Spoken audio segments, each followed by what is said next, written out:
charges. You guys run. I'll hold it back. I'll shoot at it, hold it back, and try to scare it. But if this thing charges, I can defend myself. You got it.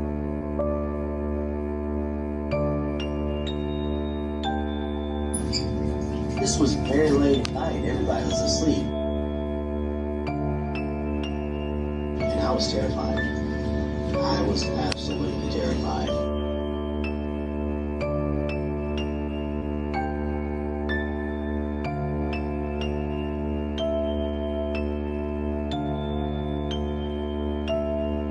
That's very good.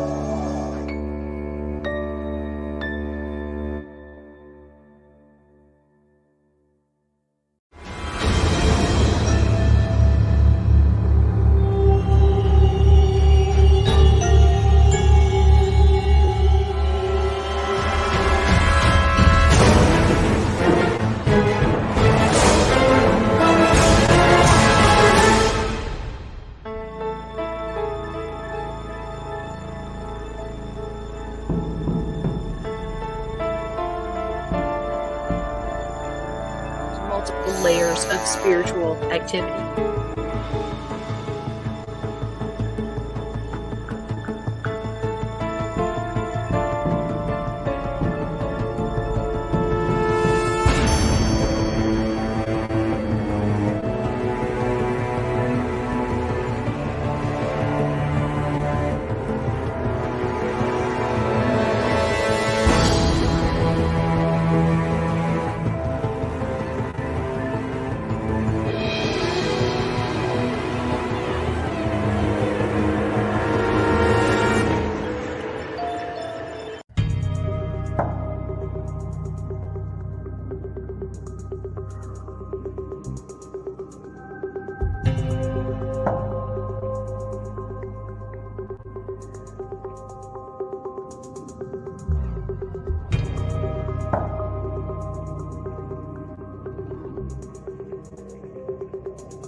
Hey, Gwen, what's up? Whoops. There you are. Hey. Oh, my goodness. I can't hear you. I'm there. There you are. Yeah. So we're waiting on Blaine Rohan to join us. But tonight, there he comes. He's coming in now. Tonight, we've got a very special guest. There's Mr. Blaine. Hello. Hello. Hey, We've got a really, really awesome guy coming on the show Right tonight. on, I'm right really on. thrilled to have him. First time I met him, I just reached over and hugged him. That was just it. I just like, oh, there you are. And I just hugged him, really, really kind man, old-fashioned gentleman. Play something real quick so everybody will get an idea of who he is, and then I'll read his bio. Here we go.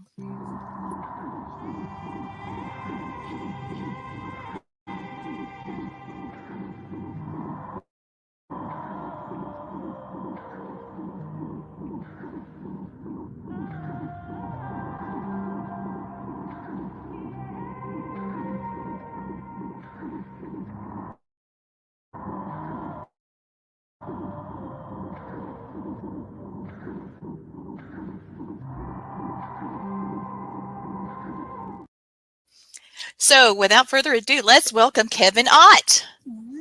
Hey, Kevin. Hey, how are you? Welcome to the show. Good to see you. Oh, can you give me 1 second, please? Sure. So Kevin he's not just cool because he's a cool guy, but he's got some things that are very similar to you, Blaine. He's got a background similar to yours. Right on. He actually comes to us with a background in police work. All right on. Before he became a producer and investigator on Haunted Discoveries with Brandon Alvis and Mustafa Gadalori, Kevin came from a background as a deputy sheriff in Missouri. Right And on, in man. 2007, he teamed up with a local private investigator and then joined his paranormal team, beginning his journey in the paranormal. And in 2009, he moved to California where he met Brandon Alvis. And soon after, he became an honors graduate from the Los Angeles Film School in Hollywood. Right on, man. So that kicked his new career in film production into overdrive. And Kevin still uses his investigative techniques from law enforcement in the paranormal field to see if the evidence and data collected supports a logical explanation or puts it in the world of the unexplained. So I know that your background being in the military is similar to Kevin's in law enforcement. So I thought that was pretty interesting, having that analytical perspective. Yes. And also, all of us on the show right now are expressive, analytical people. You got both sides of the brain going. You have to kind of balance the both out, analytical and creative. So it's going to be a fun show. Now, Kevin, filmmaking's got to be a lot better than chasing perps, I bet. They both have their ups and downs.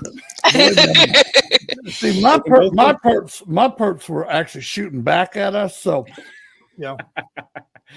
most of the time, all of the time. So this is Luna. And Luna. She has to photobomb every time. She's looking for Uncle Blaine. Yeah, and there's the cat, so she's going to jump out of my lap. Hey.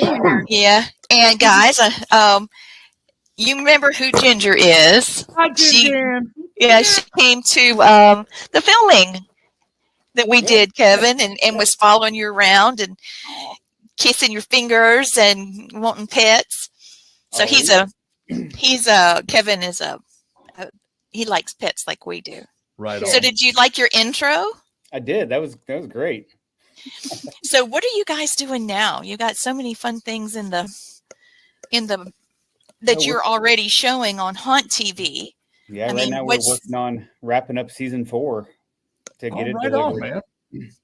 So if somebody that hasn't watched your show, how would they go about getting to you and seeing, or I think people should go on there and go on to IMDb and leave a review and do everything they can to get behind you and support you. How would they do that? So to find the show, like to watch it, it's available on Haunt TV, and that's accessible through like Tubi. Yeah, I love Tubi. If you go to Tubi, you have to search Haunt TV. You can't just go search Haunted Discoveries. You have to search Haunt TV, Okay. and that's live streaming there. It's also on Sling Free Stream, Oh, which is I didn't know that. Sling is another free app. Sling also has a subscription base, but you can do the free stream. But also, if you put in your email and sign up for a free account, it allows you to have 10 hours of a video recording too, which is nice. Really? And then Haunt is also available on Vizio. It's available on a couple That's of how other I saw different you. platforms as well. Roku. That's how I saw you guys Nice. on Vizio. Roku. Sweet.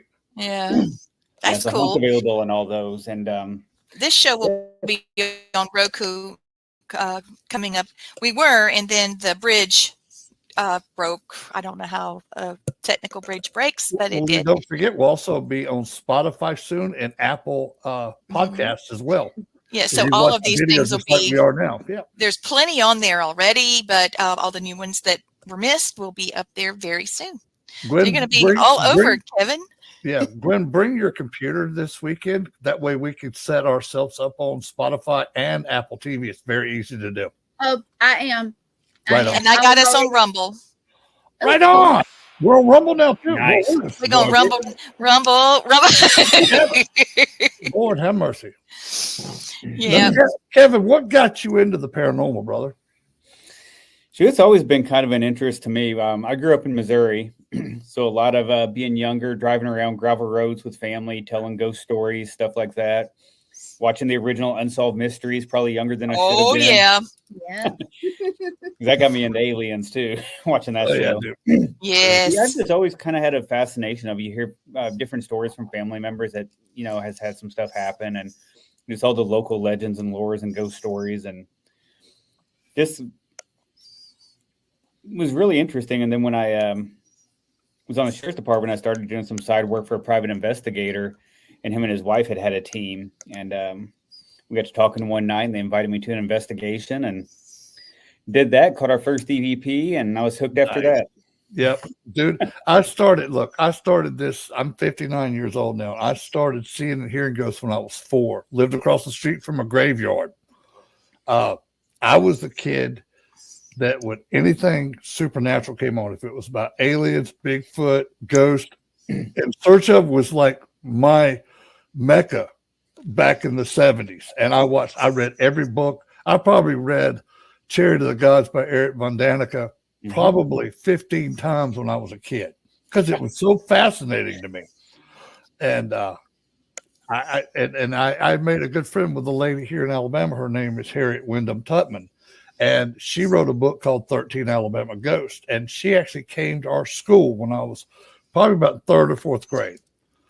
And I got to talking to her, and I said, well, I see ghosts. And she says, do you really? I said, I have since I was little, but I can't tell too many people about it. But you write about ghosts, so I can talk to you about it. And she was so cool. She actually autographed one of her books for me, and I actually still have that book to this day. And I've been to every location in all of her 13 Alabama ghosts. I've been to all 13 locations and investigated all 13 of them. And I've got some great results. And Miss Tutman actually died probably about 8 or 9 years ago, but I had done 2 of the locations on her book, and I wrote to her and said, look, I got this while I was there. And I gave her all the information of the EVPs we caught there, of some photographs we had caught there. And she was going to publish them as a revision and when she revised the book again, but she got health problems and couldn't rewrite it. So, No. I know, huh?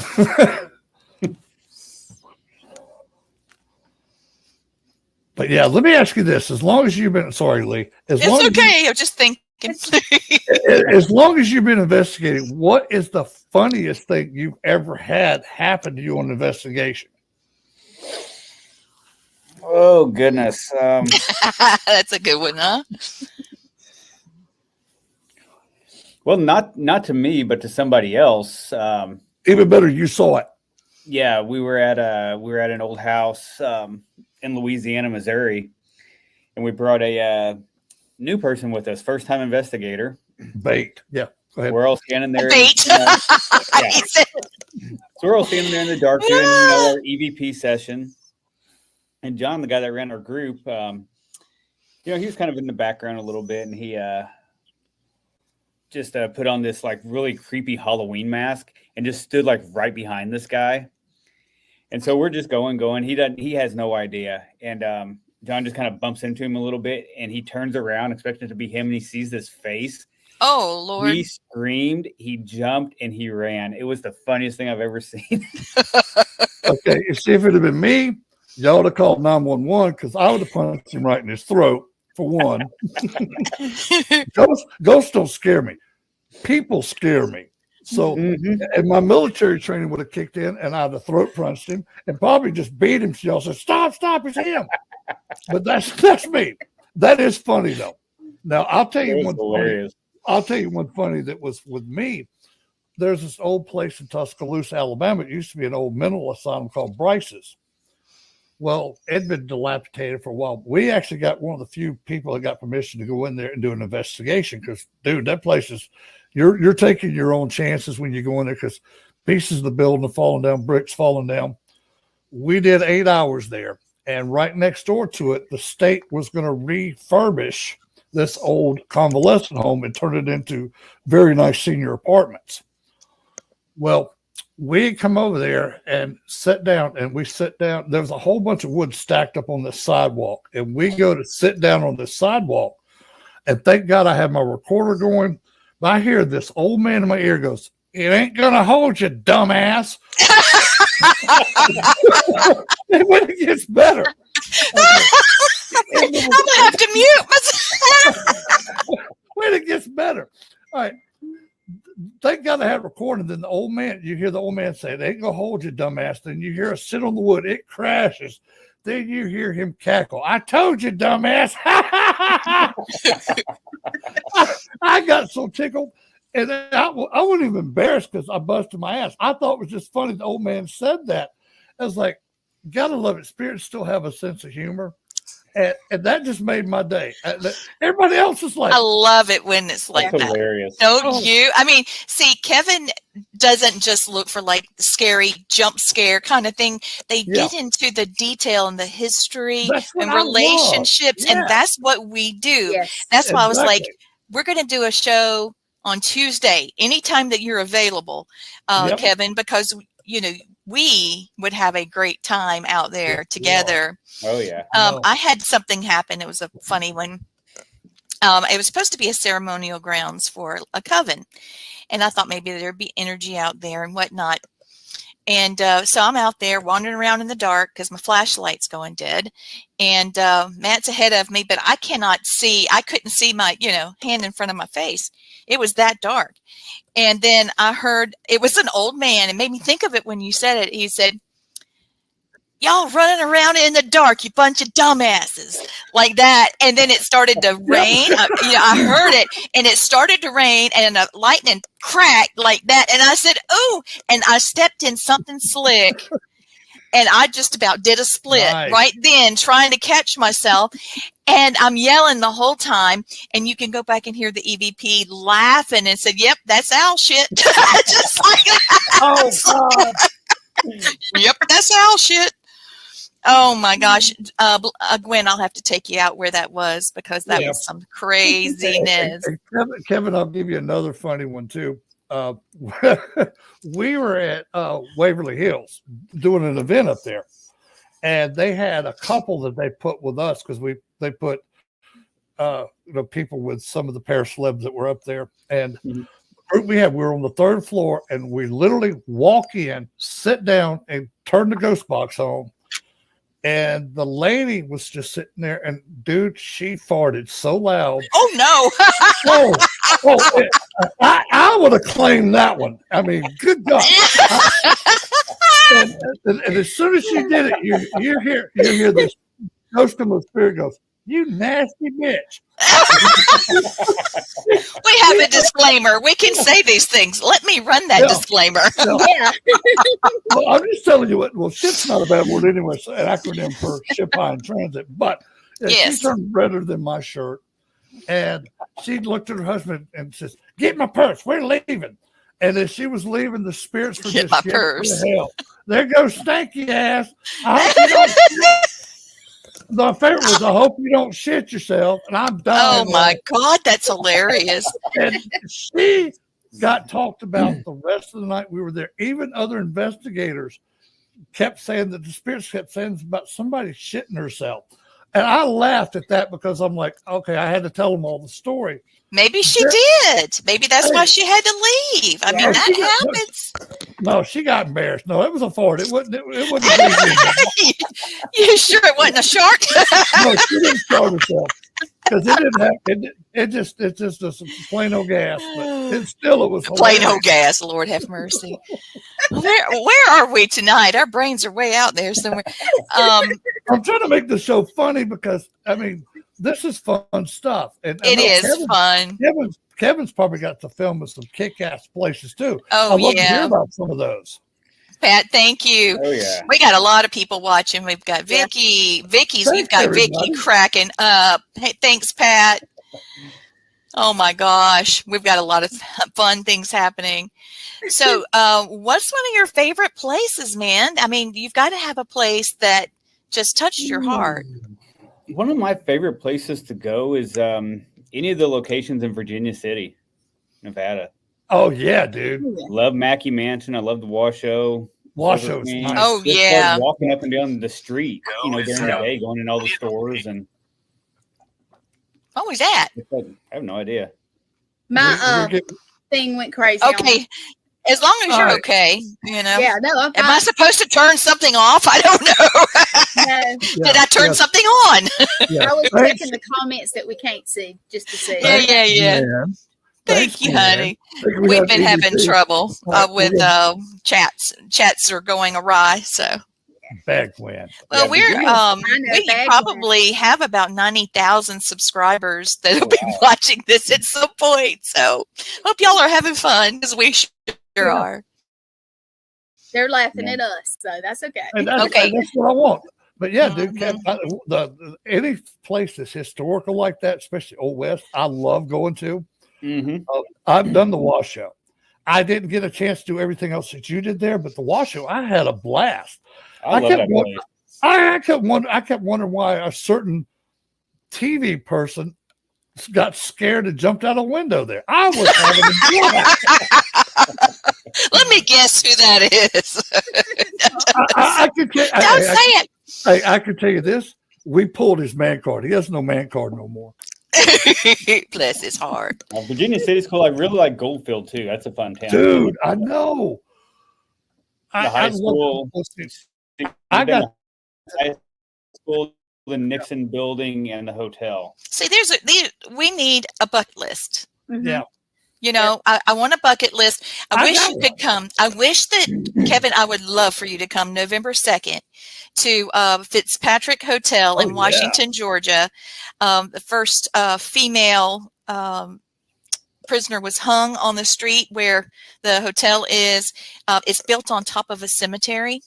Oh, wow. The main street burned down 3 times. It was always because the courthouse was being struck by lightning. It gets struck by lightning, burn the town down. Get struck by lightning, burn the town down. So I was like, they might be telling you something there. But they back the hotel back some. And when they did that, they're right on top of a cemetery. And, everybody's in a pine box at that point, So it's not like you can dig up a vault and a casket and everything. Mhm. So they just kind of moved some stones out of the way and went for it. So, that's how you make a haunted hotel, put it on top of dead people. Yeah. And then people died there. There, shootouts and stagecoaches stopping and somebody getting run over by a stagecoach. I mean, there's just all kinds of stuff.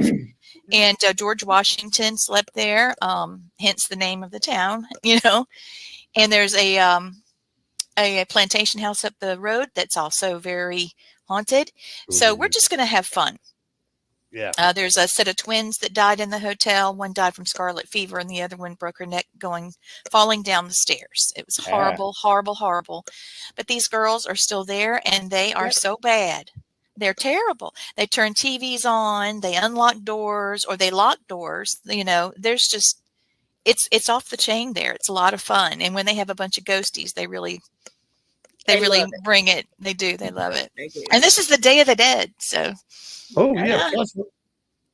Never Yeah. mind. That's this weekend. Never mind. I was thinking it's Friday the 13th, but that's this Friday. We'll be down That's in this South Friday. Alabama. Yeah. yeah, we're doing a paranormal conference in Ozark, Ozark. Alabama.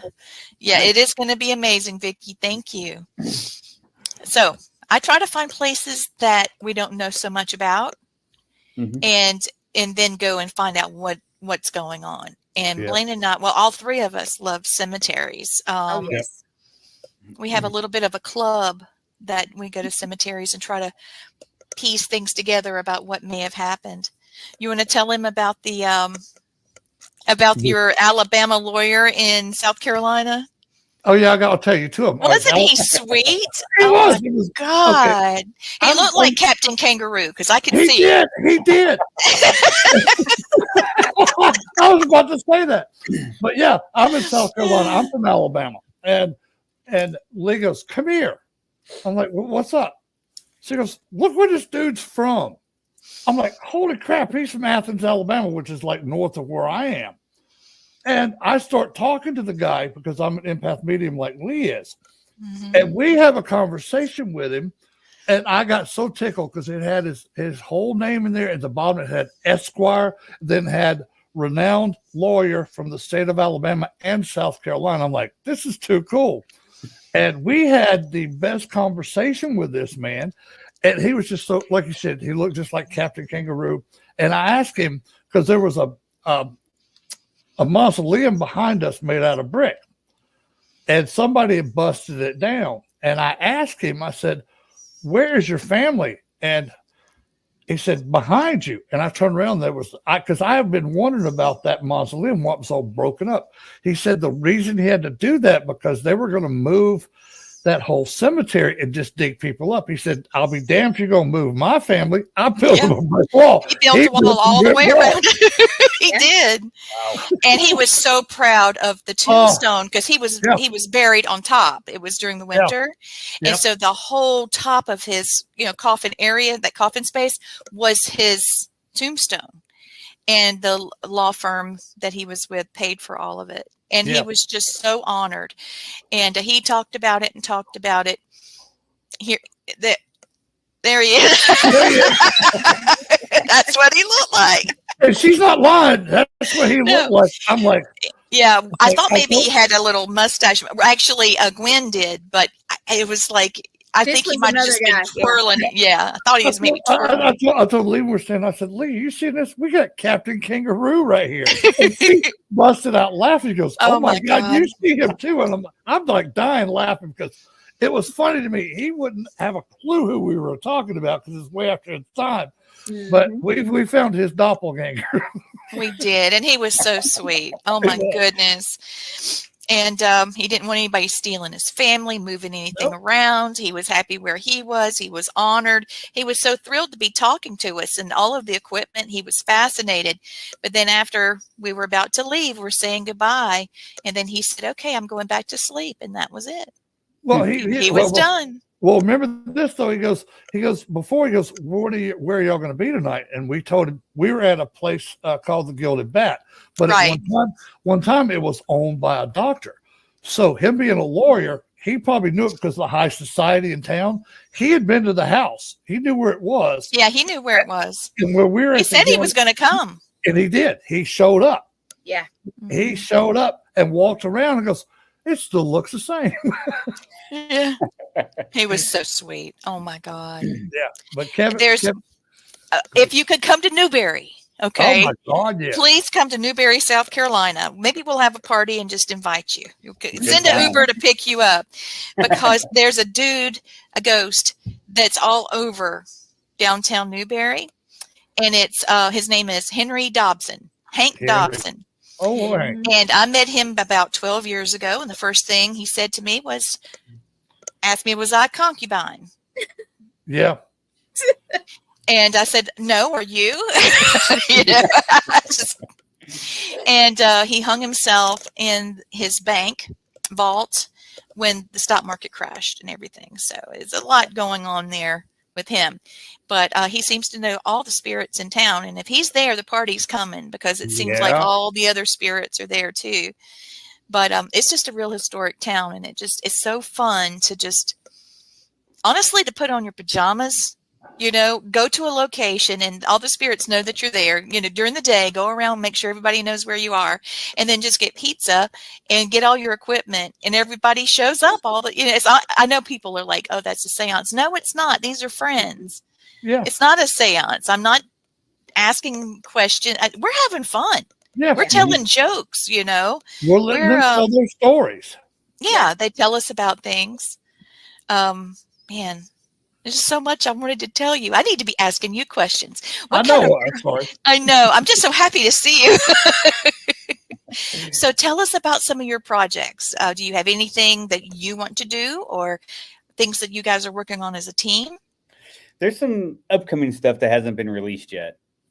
So stay tuned for that. But I can't really say anything about that stuff yet. But no, don't do that. There's some stuff in the works. Sweet.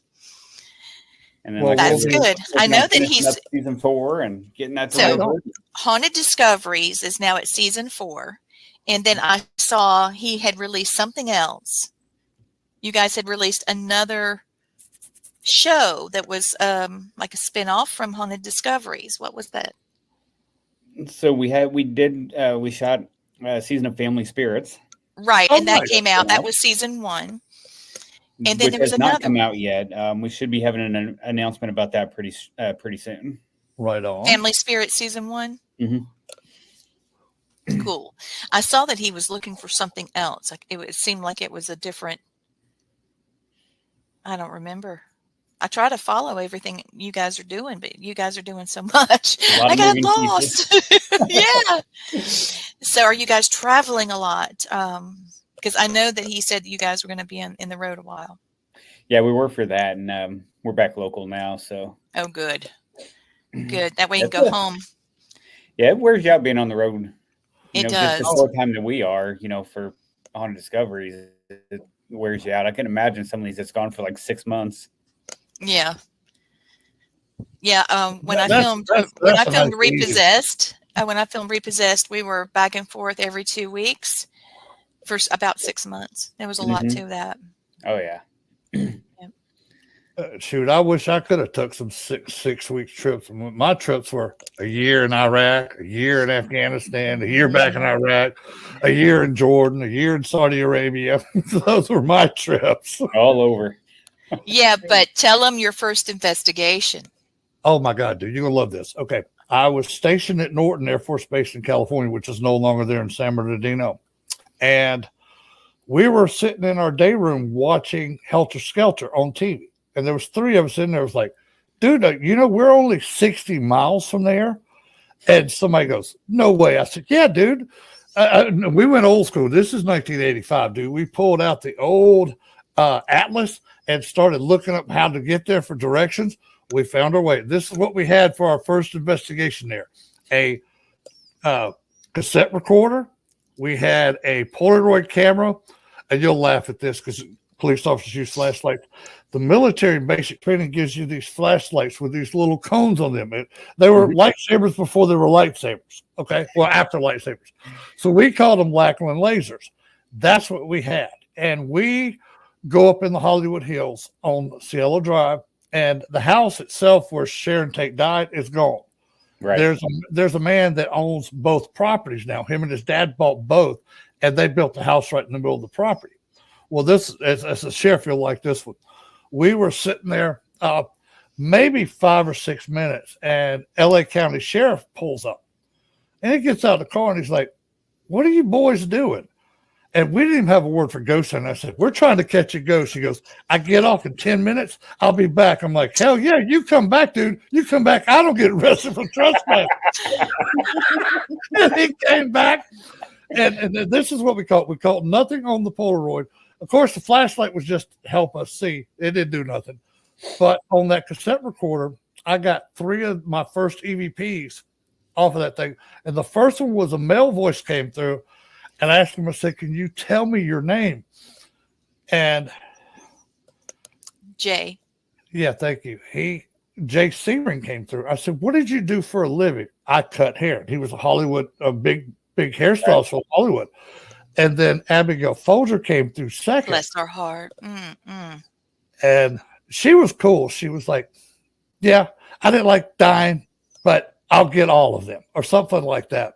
And then I asked her, I said, what did your family do? And she said, coffee. No, she was at Folger's Coffee. Heiress. She was the heiress, yeah. Mhm. And the best one we caught was from Sharon Tate. And I never asked her name. I just said, does anybody else want to say anything? And she said, they killed me. They killed my baby. And I knew exactly that was Sharon Tate. Oh, wow. Yeah. And I so think she's so beautiful. What a beautiful oh, woman she was gorgeous.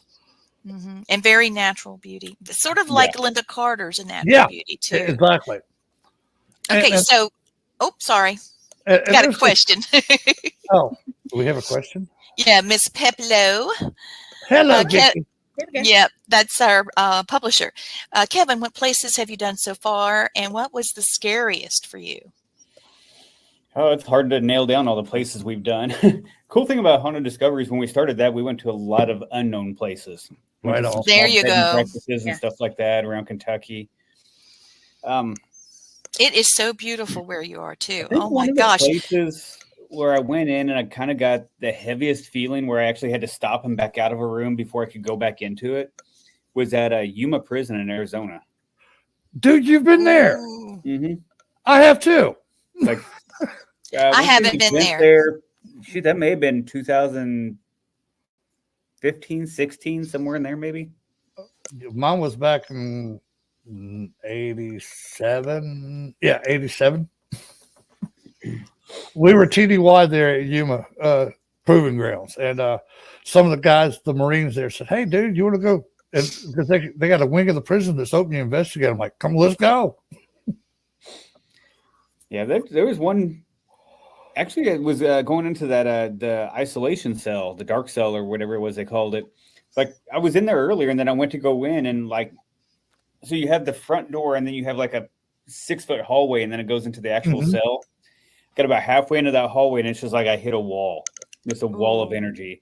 Yeah, I had to back up, kind of reground myself, and then I was finally able to walk in. But that was one of the creepiest things.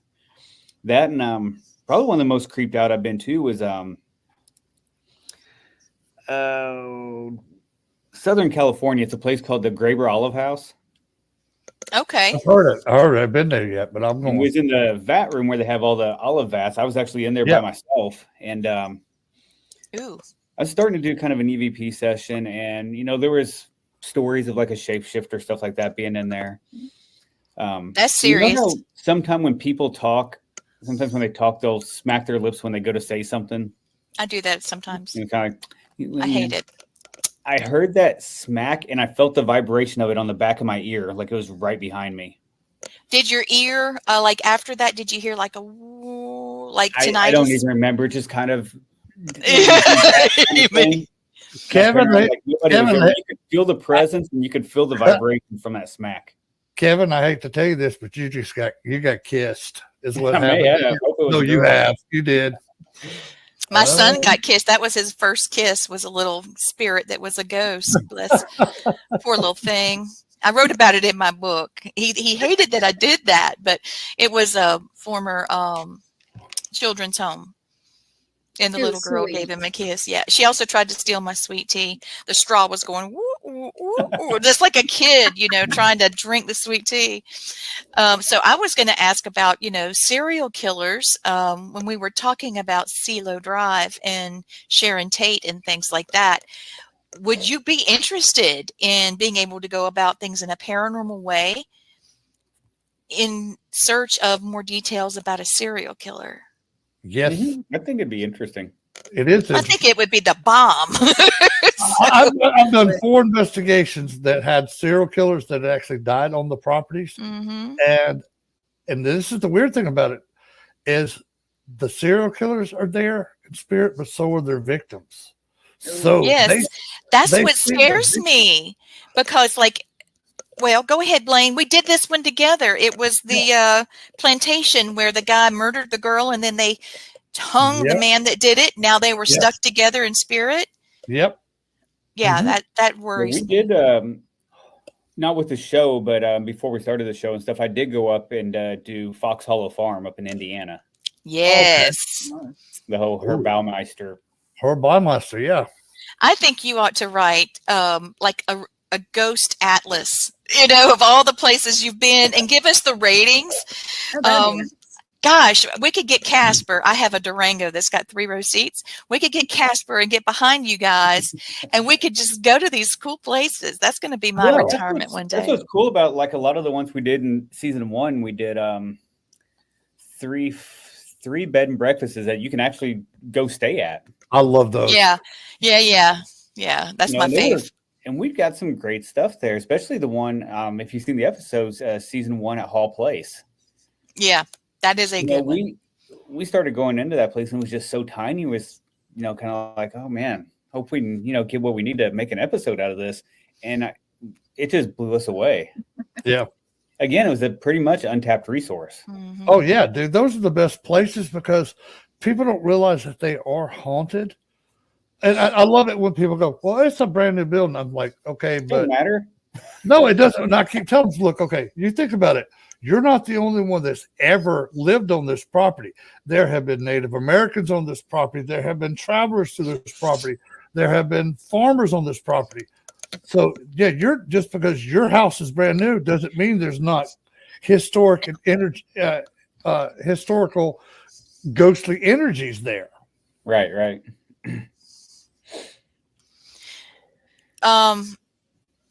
Let's see. You got a couple questions. Sorry, I'm dropping things. I've got my hair Okay. down instead of You pulled need to back, read and this one? I'm getting my hair all tangled up and stuff, and wires and everything else.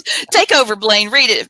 Okay, Vicky wants to know. She's our publicist. If you could do an investigation anywhere in the world, where would you go? Anywhere in the world, I kind of want to go to. I'd really like to go to Romania.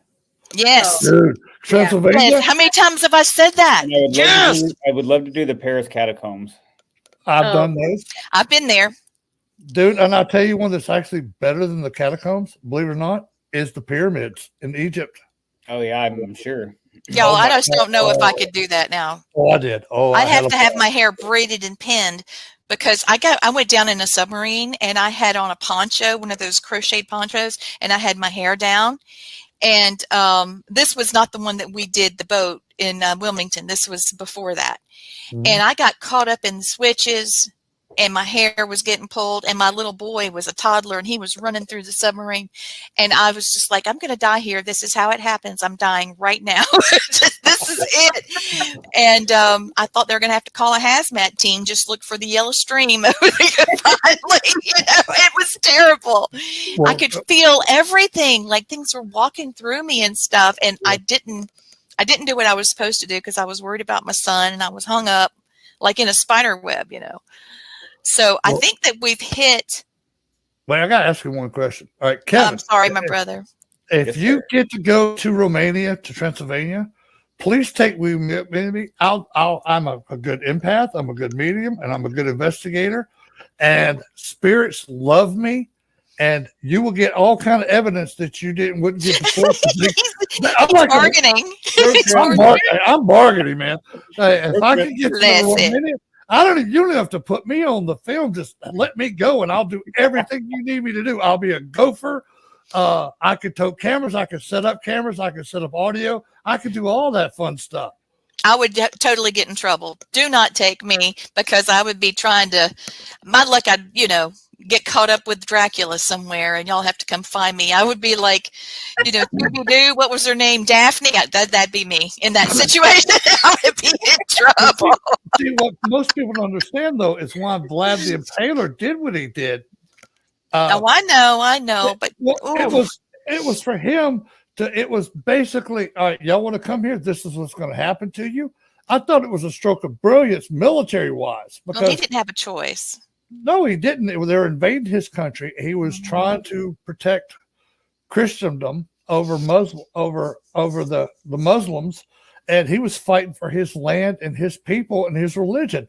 And I thought what he did was just a stroke of brilliance, military strategy wise, because Mhm. you see a bunch of people. But it was gross. Hey, Yeah.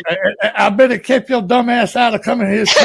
Hey, Y'all see all this? You want some of this? You want some of this?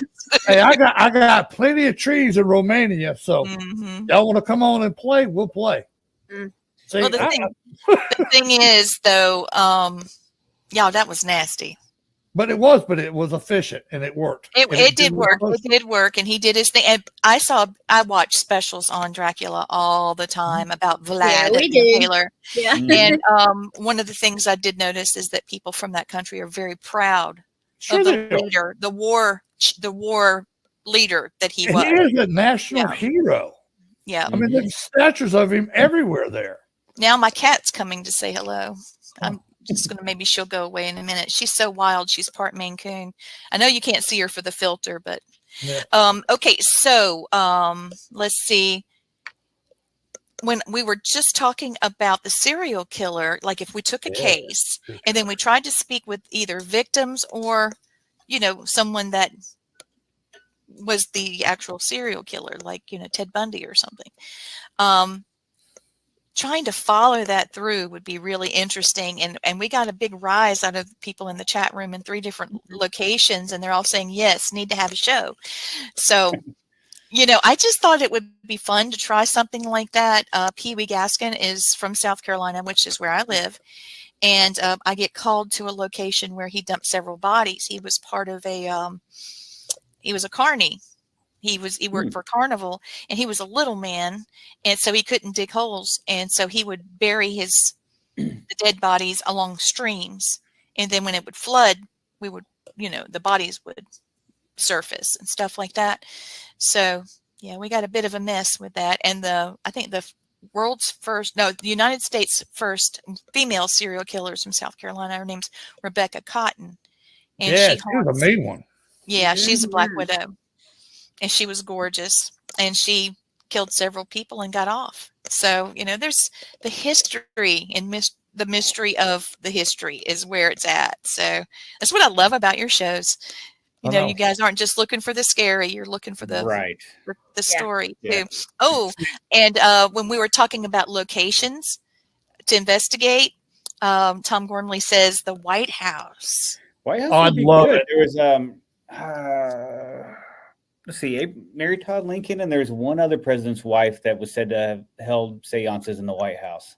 That would be Pat Nixon, that actually held there as well. And Reagan's wife had psychics. Reagan had psychics come in. So yeah, that'd be an interesting one. A lot of history in that place. That would. You got to figure though too. It's like just all the U.S. history plus. You've got British soldiers that have died on that property. You've got no telling how many other people have died that were building the place. Mm-hmm. And I know for a fact when Eisenhower became president, he went down and redid the basement, and put a bowling alley in. And 2 workers actually got crushed down there and died. So I do know that's a fact. I remember hearing that. Wow. Yeah. See, I got a degree in history. I got a master's in history, so I know history. He's not just beauty; he's smart too. I'm smart too. Yeah, so that's why I love the places what you guys do with the history part of it and the investigation. Mm-hmm. And to me, it's like I'm getting happy because I get to go to a historic location and talk to spirits from that location, and I get to look at cool things too. Like I love how the architecture was done in certain eras. And how they built stuff. To me, that is fascinating how they made that look so nice. And this is some of the funny stuff about it. Like some of the ones didn't have as much money as they said they did. So they'd have fake stuff in their house to make it look like they were super wealthy, but it was all facade. And to hear stuff like that, I love it because it's like, okay, you've got these nice crown moldings on the floor, but your fireplace holder or your fireplace blocker is just an ornate, very cheaply made, but it looks like it was very expensively made. Yeah, Roosevelt. He said the meanest man in the world. Vicky is saying, didn't Winston Churchill also see a ghost in the White House? Yes. And she said, I love reading about and learning about history. Girl, you and me both. Well, Vicky, I can tell you this. Okay, Winston Churchill was there. He had a conversation with Abraham Lincoln outside of the Lincoln bedroom, because that's the room he stayed in when he was in Washington. He also got Martha Washington to come through and talk to him, because Washington never lived in the White House, but Martha Washington actually visited and stayed in the White House several times. So her spirit is there. Let's see, Eleanor Roosevelt's spirits run through there. I'm sorry, what? I was going to tell you, have you ever heard of a person named Major Butt? I know that's a weird name, but his name is Major Archibald Butt. And he actually saw a 15-year-old boy. And he said that he could feel a hand on his shoulder looking over to see what he might be doing. And this was like in 1900s. And so he was a military aide to President Taft, Major Archibald Butt. That's Major Butt. I think that's really Major Butt. And then President Taft called everybody in and said, all right, if I hear anybody talking about this, 15-year-old spirit, 14-year-old spirit that may be in here, I'm going to fire you on the spot. And that's how he put that to bed, because he had things that happened too. That's why he didn't want it talked about, because it scared him. It scared him, exactly. But I just thought it was hilarious, Major Butt. I love to say that. But Abraham Lincoln, Willie Lincoln, Andrew Jackson, Thomas Jefferson, Dolly Madison. She's in the Rose Garden. Yes. Mm-hmm. Abigail Adams. Yeah. Wet laundry and scent of lavender. I don't know why she's wanting to smell like wet laundry, but okay. A lot of people. She used a lavender to cover up the smelly laundry, because she stunk very badly. Oh. Yeah. So what's next? What do you want to do, Kevin? What is next on your agenda? I'm sorry, Blaine. I'm just so excited. I'm having a great night. Location wise? Yes. Or project wise. Have you thought about something you'd like to do? Yeah, that's parts in the works. But okay, don't say it then. Don't give it up, because people do copy smart ideas. So keep it to yourself. You don't have to give the location, but just like give an area of like, okay, it's in the state of Delaware, or it's the state of, because that covers a whole lot of ground. Just say you're looking to do a location in this state. I want to do something in Florida. Yeah, it's on this side of the country. Okay, cool. So it's on the West Coast? I'm in Kentucky. I'm in Louisville. Oh, so you're right, straight up 65 for me then. Where are you at? Montgomery, Alabama. Oh, yeah. Yeah. I mean, I say let's all get in the car and go together, meet somewhere. That's an easy road trip, brother. Just holler. We'll be up there. Have you guys heard any updates on Bobby Mackey's? Because that's not far from you. It's only like an hour and something. They're rebuilding, right? Mm-hmm. Yeah, they tore that one down, or they're in the process of tearing it down to, I guess, rebuild on the same spot. Oh. So that stirred that's something the last up. understanding I had. I could be wrong, but I believe that's the last thing I heard. It could have changed since then. But Kevin, have you heard if they filled the well in or not, or they left it on the property? Well, I mean, the well was already filled in. The well actually, that's one of the things we kind of debunked in our series was, the well never went to a slaughterhouse. Yeah, I know. It went to like a distillery. Distillery, okay. Yeah, it was a slaughterhouse, but it was further away on the property according to the Sanborn fire maps. Ah. So Bobby Mackey's that we investigate was never the actual slaughterhouse. Yeah. What about the Satanist reports, that they had met there and all of that? It's hard telling what happened there during the times when it was vacant. Nobody was in there or anything like that. Maybe even before it was the Latin Quarter. Blaine, what was you going to say, baby? It's not, like they said when we went there, people that's seen some of the previous shows think that they're going to go in there and all of a sudden you're going to have chairs flying across the room and stuff like that. But it's not that kind of place. Kevin, you know what we got in there? What's that? a marble rolling across the floor. That was the biggest thing that moved in the whole place. Marble. Yeah, I don't know, and it was an old Steely too. So any kid from the '70s played marbles. Steely was your best friend because you could bust up marbles like crazy and pick them in your pocket. And that's what we had. We had an old Steely just out of nowhere, just rolled from one. It was not there, and all of a sudden I hear it rolling, and it comes across the floor right in front of my feet. I'm like, "Cool, that's a Steely," and I picked it up. I went there a while back. I went there a while back, and we were what do you call it? Like the old kitchen area up top there. We're sitting there doing an EVP session. All of a sudden, it sounded like someone took like a water bottle and just started doing this with it. Yeah, we heard that up and there. And then went down there and looked. Of course, nobody down there was looking around. And I was like, well, let's go back up here and we'll sit down and finish going. When I played that back, we had a male voice that came through when I said that. And it's like, we'll see about that. Uh-oh. Oh, You know who we got the most of up there was the caretaker. I forget what his name was, but he talked to us. Carl. Yeah, I think we talked to Carl, and I heard more from him than any other spirit in the whole building. And I asked Carl, I said, where did the Steely come from? He goes, that was mine. I gave it to you. I'm like, okay, cool. Thank you. Oh. But he knew that. I guess he knew that I was, a little bit older, so I would appreciate it. The younger kids that were with me was like, "What the hell's that thing?" I said, "Y'all missed the fun of being on your knees in the dirt shooting marbles." I was good at it. It was fun. Oh God, it was our form of gambling. We you won marbles. You didn't win money, but God, I had sacks and sacks full of marbles because I got so good at shooting them.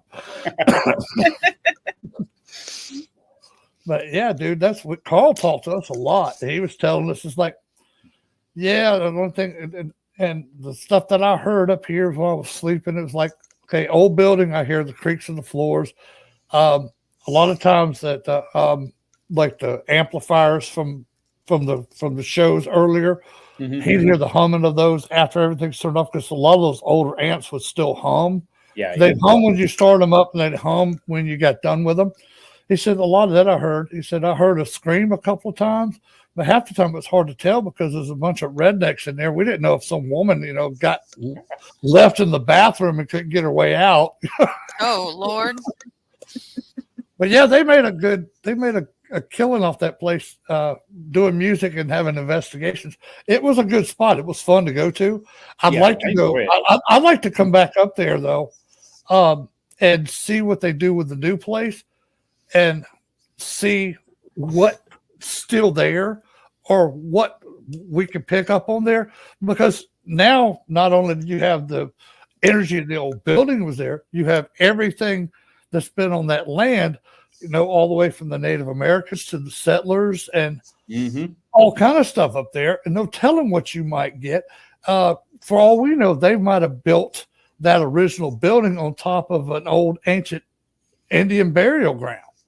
Okay. You never know that because a lot of those like that here in Kentucky. Yeah, exactly. And a lot of them didn't build mounds like some tribes did. Some of them actually just dug holes in the dirt and put their ancestors in the dirt with full regalia on and all the important stuff in their life that they owned. And that's the kind of stuff I'd like to find. And I'd love to talk to Native American spirits anyway, because they're always so cool to talk to. And they're always, if you treat them with respect, they're the best things you could ever have. But you piss off a Native American dude, you better be prepared for war. Know it.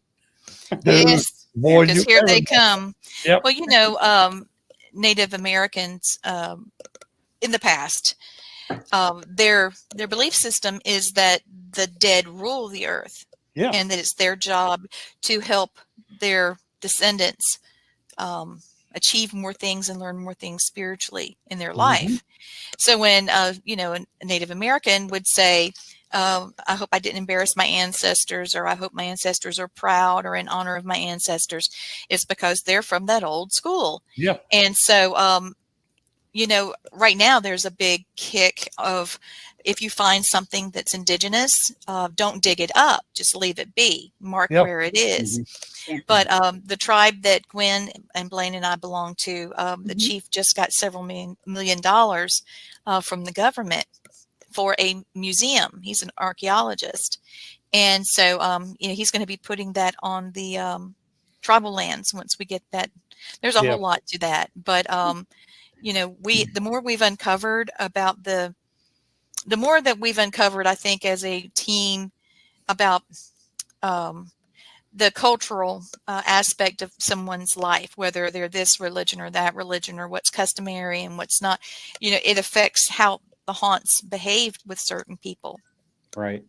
And I find that part the most fascinating, not just the history of it all, but the person too, because it can really be personal. Well, plus too, it'll be done honorably and respectfully. So it's not disrespecting the tribes that the stuff came from. It's putting them in a whole new light. It's now educating more people on what they had and what they did, instead of just, like I wouldn't do it, but just say if I was just digging around and I found a nice Native American artifact and I kept it for myself. Okay, that's disrespectful. Yeah. But if I'm doing it with an archaeologist and we're doing this to save that culture and that artifact where other people can see and appreciate it, then it means a whole lot more. I mean, even if it takes a different turn. Even if I'm just walking around out somewhere and I find an arrowhead, before I'll even pick it up, I'll ask, is this okay if I take this arrowhead? Because I have nothing but respect for it. I have nothing but respect for the way it was done, the energy you put into making this, how you probably taught somebody else how to make an arrowhead just like you, and it was passed down. That I'll ask, and I'll keep those, but I don't disrespect them. I respect them. And if they tell me something, no, leave it where it is, I won't touch it. But if they say, go ahead and honor us, I'll go ahead and pick that arrowhead up and use it. And I love the energy that comes off of them. And people don't realize how much that stones actually hold energy and project energy. And I love it because I will make jewelry out of them. And so somebody else is going to respect them. I do these pendulums that I use. And Lee got me a bunch from our chief. They were not even full arrowheads. They were just chips that had fell off when they were making the arrowheads, but it still had that energy and the knowledge of those. And those pendulums are some of the best moving pendulums I've ever seen, and just because of that energy on them. We did in season 2, we did a place up in Augusta, Kentucky, and there's a spot up there right on the river. And anybody that builds a house there, tries to build a driveway or anything, they cannot dig anywhere in that area without digging up Native American bones. Yeah. Oh my goodness. Like the whole town is built on all bones. Well, I know that our producer, not producer, not producer, Vicky, publisher. There it is. Vicky, the town that she and her wife live in, the whole Main Street area, the whole square is haunted because it was a cemetery and they moved everything out of the way to make the town.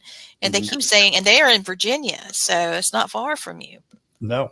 But there's a lot of ghost walks and things, and a lot of real things happening in these ghost walks. And so they were saying, you guys should come this way. And I really think we should.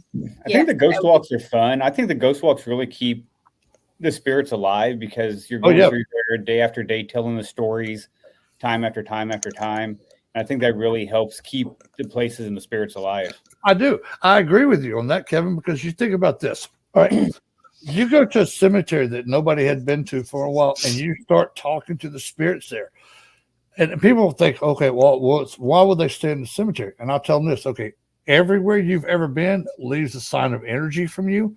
And they're not confined to a physical body like we are. So their energy can be 4 or 5 places at one time and still have full consciousness.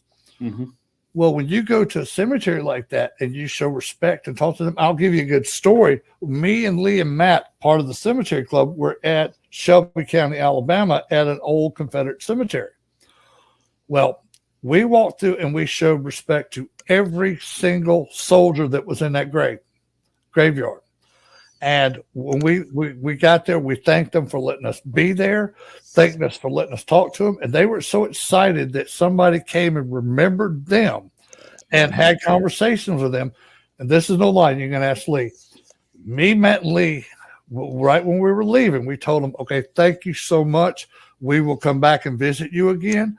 And we had to walk probably about maybe 1,000 yards from the entrance to the cemetery to where we parked at.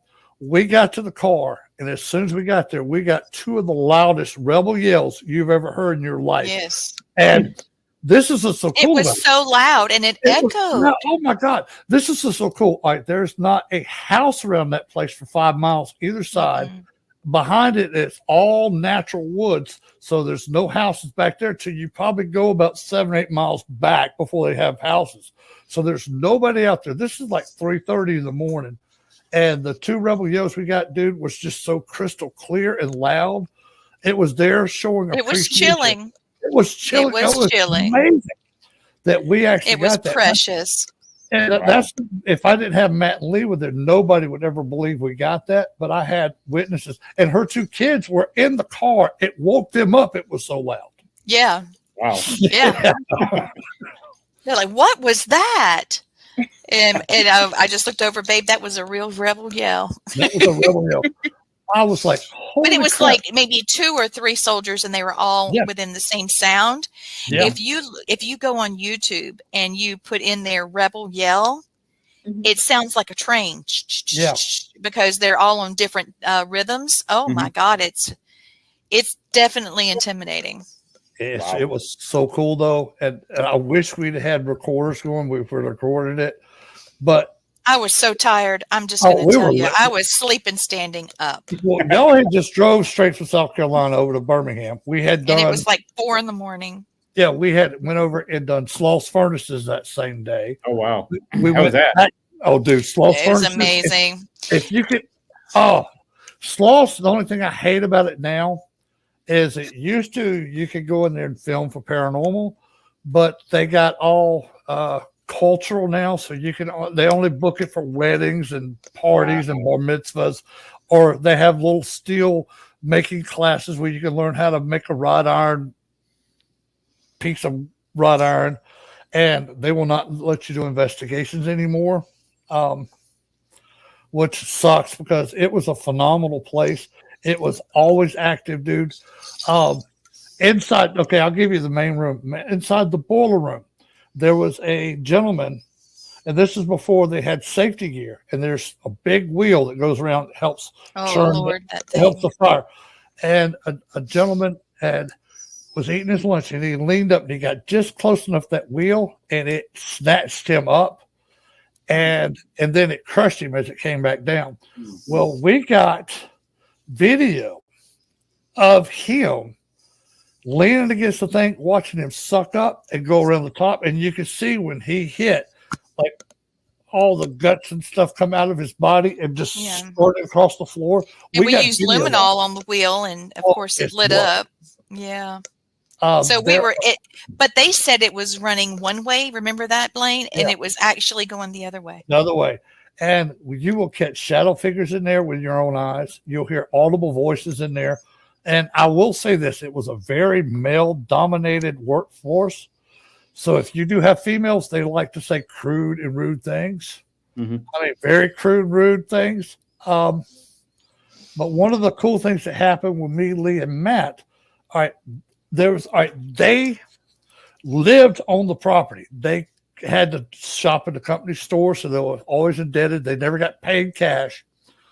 Well, a young lady and her 5-year-old daughter, she was the one that took lunches down to the workers down in the tunnel where the trains would come in and drop off all the raw material for the pig iron. Well, she was walking down with the lunches, and she tripped going downstairs and fell down and broke her neck. Her husband worked on the far end, not in the tunnel. He was basically the rail conductor that made sure that the right trains went to the right places and stopped and got where they needed in the tunnel. Well, she came in one side, fell, broke her neck. They rushed her out the far end and went and grabbed her husband. And as he was running down to see her, the little 5-year-old was supposed to stay upstairs. But, 5-year-olds get curious. She fell down the stairs, broke her neck within 7-8 minutes of her mom dying.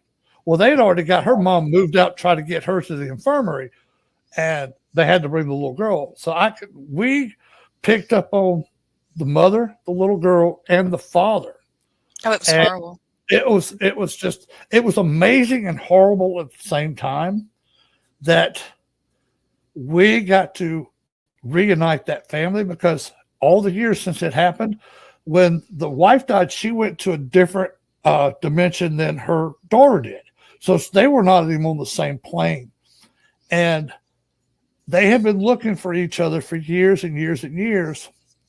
And so had the father. The father couldn't see either one of them, because he probably died maybe 4 or 5 years after they did. I think he got remarried, had more kids. But when he died, he couldn't see his wife. He couldn't see his child. And me, Lee, and Matt actually got all three of them on the same dimension, the same plane, where they could go with each other. It was hard. It was hard. It Luckily, my son looked enough like the kids, like the family. He looked like he belonged in the family. And Elijah could see him. Yeah.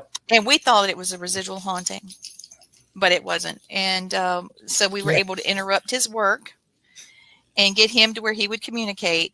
And then we were able to get them all together. So before the trauma happened, it was not an easy night. Yeah. Wow. But we got all three of them back together, which was amazing to us.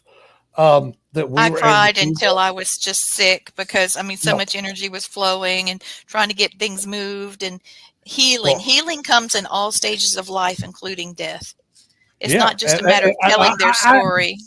I had been trying for 7 or 8 years to get the mother and daughter on the same plane. Yeah, you had. I remember you talking energy. about it.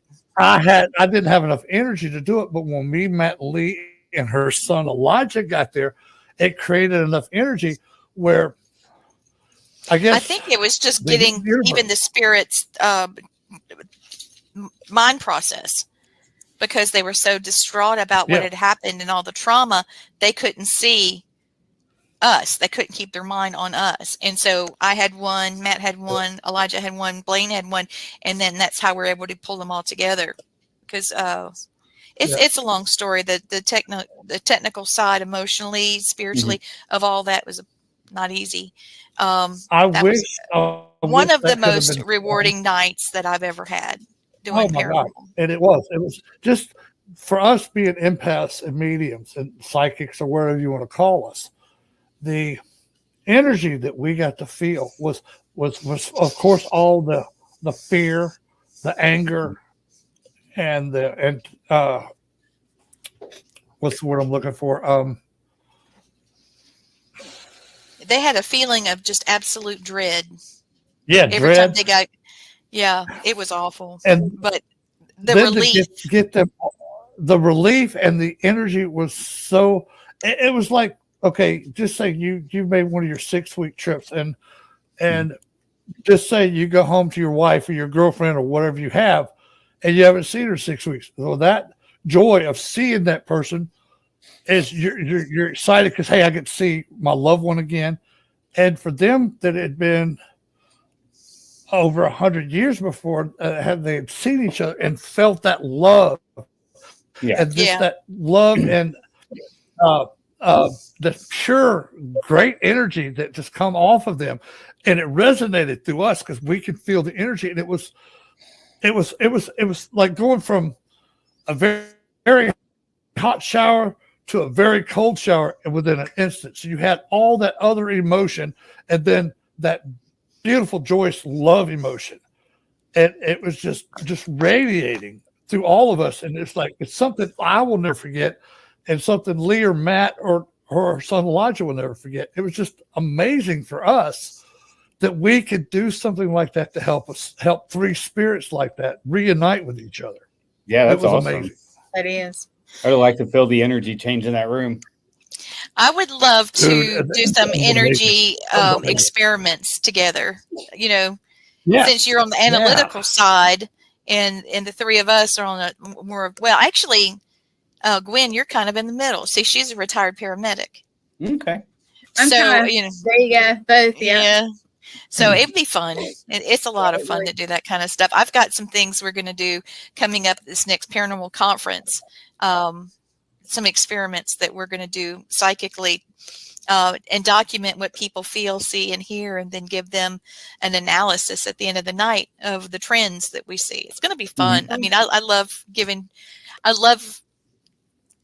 letting people have experiences within their own mind to question what they really can and can't do. It's so much fun. Yeah. So Vicki has a question. What sparked your interest in the paranormal? And I've been about to die to ask you that myself, because here you are. We asked him at the beginning of the show. Yeah, we've asked. He's answered that already. Well, she just asked it again, so maybe she wants to hear it again. Okay, I'm just saying he already said it once. Well, Vicki said it, so I'm gonna ask. Darn it! He's like my brother. It's probably a good thing the two of you aren't in the same house right now, because I could see you throwing down. We're gonna throw hands. We're gonna throw hands. He's like my brother for real. But no, my interest started when I was younger.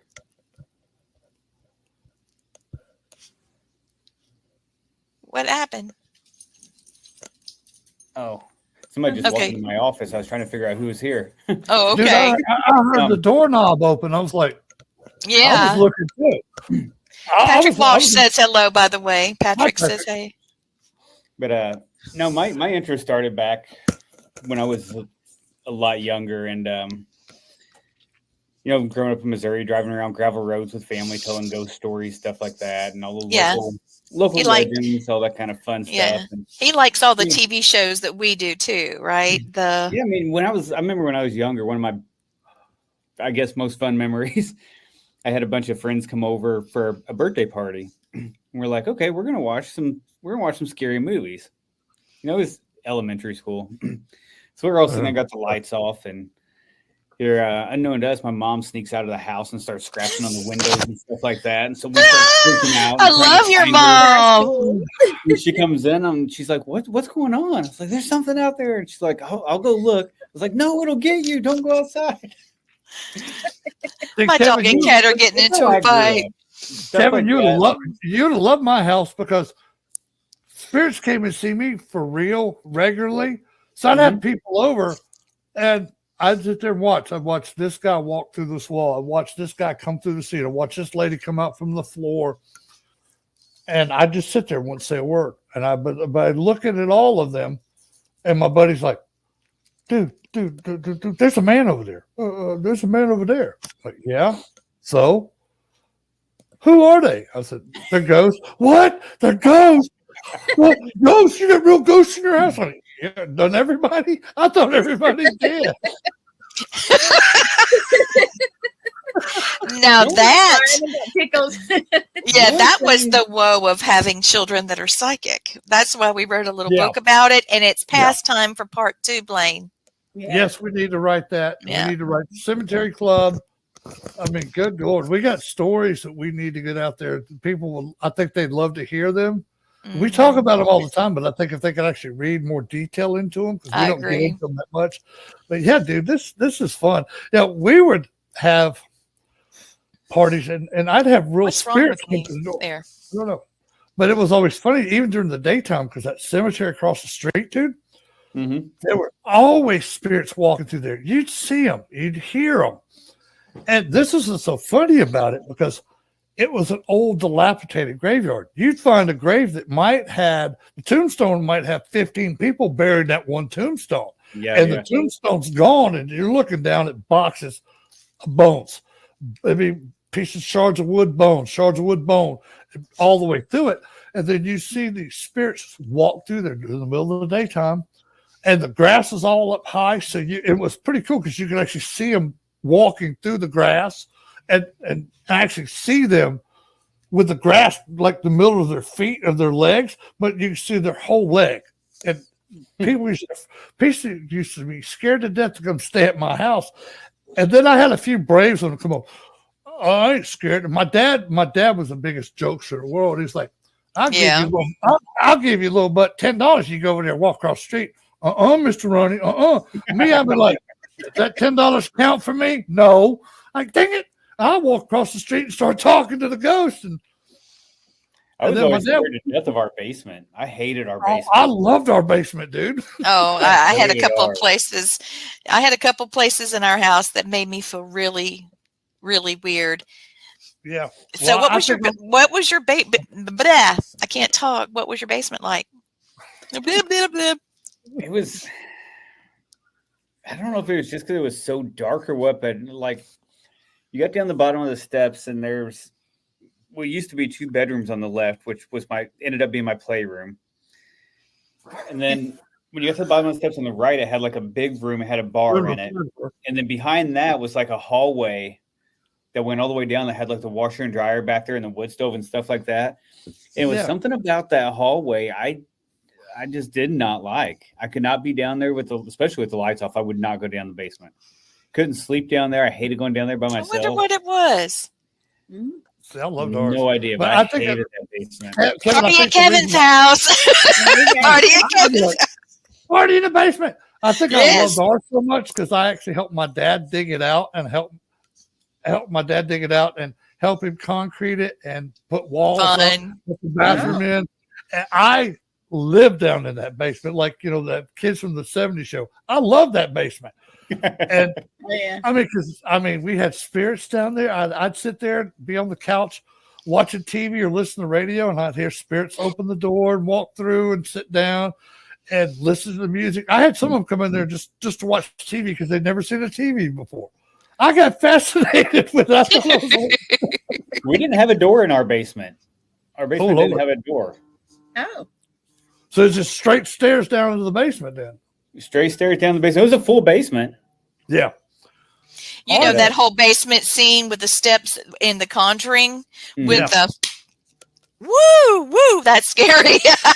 Can you imagine? My grandma and grandpa's basement always scared me because their steps were open on the backside, and that scene from Evil Dead. Dude, ours were too. Whenever Ash was going down in the basement and she's Yes. right behind the steps, I could not walk down grandma and grandpa's steps.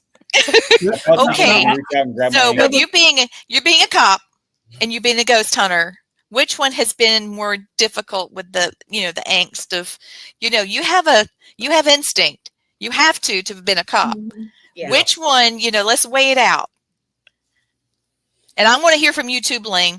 Let's see what Kevin says first though. I mean, it's a whole difference in dealing with the living and the non-living. Isn't it the truth? Oh my Or God. would you rather deal with the non-living? Yeah, that's true. What about you, Blaine, sir? Okay, I can attest to the cop thing because when I was in the military, we had the augmentee as a cop, and I was sitting at the gate with a actual security forces guy, and we were in California, and we had 2 gangbangers. They were chasing each other, shooting each other. Oh my God. Well, this gets better. They started coming toward the base, like coming toward the gate. And I looked at the other guy and said, "Can we shoot them?" He said, "Not till they cross the gate." I was ready to light some people up, dude. They were shooting toward us. I was like, "Can we fire back?" And he was like, "No." And just before you get to the gate, there was a little turnaround. Both of them turned around, still shooting at each other as they're making the turn. One of them shooting toward us, the other one shooting toward back to the street. And they go out the other side where the light is, run the light. They're still shooting at each other. And the only thing I saw after that was a bunch of helicopters looking for them, but they never caught them. I'm like, shh. But I got to see some weird stuff too. We went to domestic dispute on base housing. It really wasn't a domestic dispute. These 2 got in a food fight. And when we came to the door, he had eggs and mustard and ketchup, mayonnaise, and she had flour and sugar. And Oh, no. I looked at the other guy and says, "So what were you charging them with?" So they never hit each other. They threw food at each other. It was a Food fight. Yeah. And both of them, when they opened the door, looked like they were 2 little kids that got caught doing something wrong. And both of them had their heads down and like, "Are you going to take us to jail?" I looked at the other guy and says, "You really want to put them nasty people in our car with all that crap on them?" Kevin knows we're the ones that got to clean that crap out. The worst thing that ever happened to me when I was on the sheriff's department It's kind of Lord. it used to be an embarrassing story. Now I'm just like, it's just freaking hilarious. Okay. So I was with my sergeant one night, and we was going to go up to the north end of the county and do some, we're going to go look for some drugs and stuff. So we're going, and we're, I lived in town. From my house to the office and back was like 0.3 of a mile round trip. So I live like right next to the sheriff's office. Oh, wow. So we're going to go up north. We're going to go look for some, go find us some drugs. So we're probably, I don't know, 18 miles from town. It's pretty cold out. It's probably in the 40s. We're going along just having a good time. I have my soda between my legs and, just driving. Reach down to scratch my foot, and all of a sudden I just feel my crotch get soaking wet. I just spilled my soda all over myself. Yeah, like damn. And then, I like that. And then about that time we were both like, and then the heat set in. When I had reached down to scratch my foot, the bottom of my bulletproof vest hit the button on my mace, and I emptied a half a can of pepper spray. Oh my God! Oh, We start choking. Our eyes are watering, nose is running, can't see to drive. We have to roll the windows down. I'm trying to get my gun belt off to pull my pants away from me because I could just feel like the mace running down the inside of my legs. Dude. So snot. Oh my God, honey! Trying to drive 18 miles back to town with it 40 degrees outside. Your tears are freezing to the side of your face. Yeah. I get home and I just run in the shower and I just under cold water for like 45 minutes. Dude, you had I to. bet. It was like I backed off for it a second and I was like, okay, this is better. And the heat's just like, it's back. Oh, dude. Back into the cold water again. It's the same stuff that they use for Like- us when we have to go through the gas chamber. That stuff Yeah, I was trying burns. to use that BioShield, which is that decontamination spray. Yeah. That wasn't working. Oh my It was God. on fire. I heard that bread helps. Does bread and I milk had- help, or I don't know. we No. used it was Dawn Yes. detergent, honestly. Dawn Yeah. detergent? Dawn Yeah, might you- work. You had it. Don't rub it. Don't ever rub. Oh, you rub it, you're screwed. Oh my God! You gotta let it dry and flake off, kind of. Yes. I have not lived a life at all, have I? Nothing like that has ever happened. Oh my God! Oh, dude, I bet you were. You're like, oh God, I'm gonna be So- blind. I'm never gonna get this smell out of my nostrils ever. I had to throw all my clothes away. Oh, dude. Mhm. Yeah. that Did you get shit the would've car got blown. clean? Oh, it didn't get in the car; it just got all over me. All It's over. all Okay, over him. good. Yeah, he took you he couldn't took the ride the blunt car of it. because it was so your eyes would water. We had to leave the doors open on it for like a night.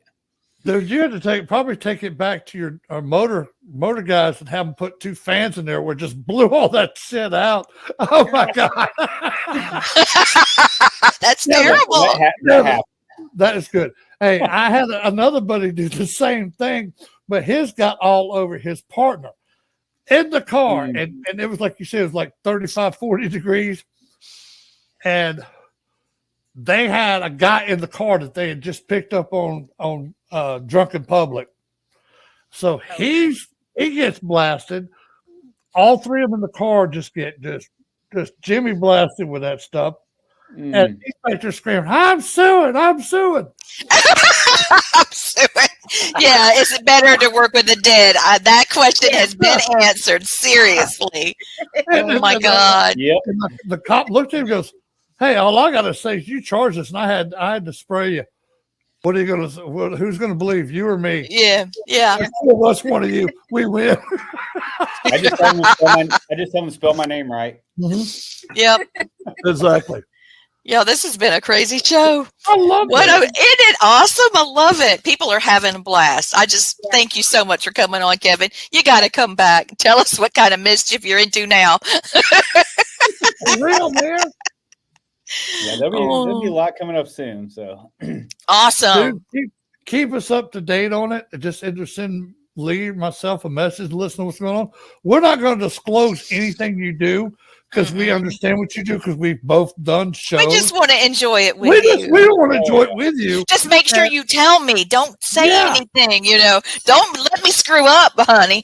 Lord, because I'll stick my foot in my mouth and I can't unring a bell, But I would be so thrilled. Kevin, my name's Sergeant Schultz. I know nothing. dude, you say not to say it. I'll listen to the story because I'll think it's hilarious and I'll enjoy the story.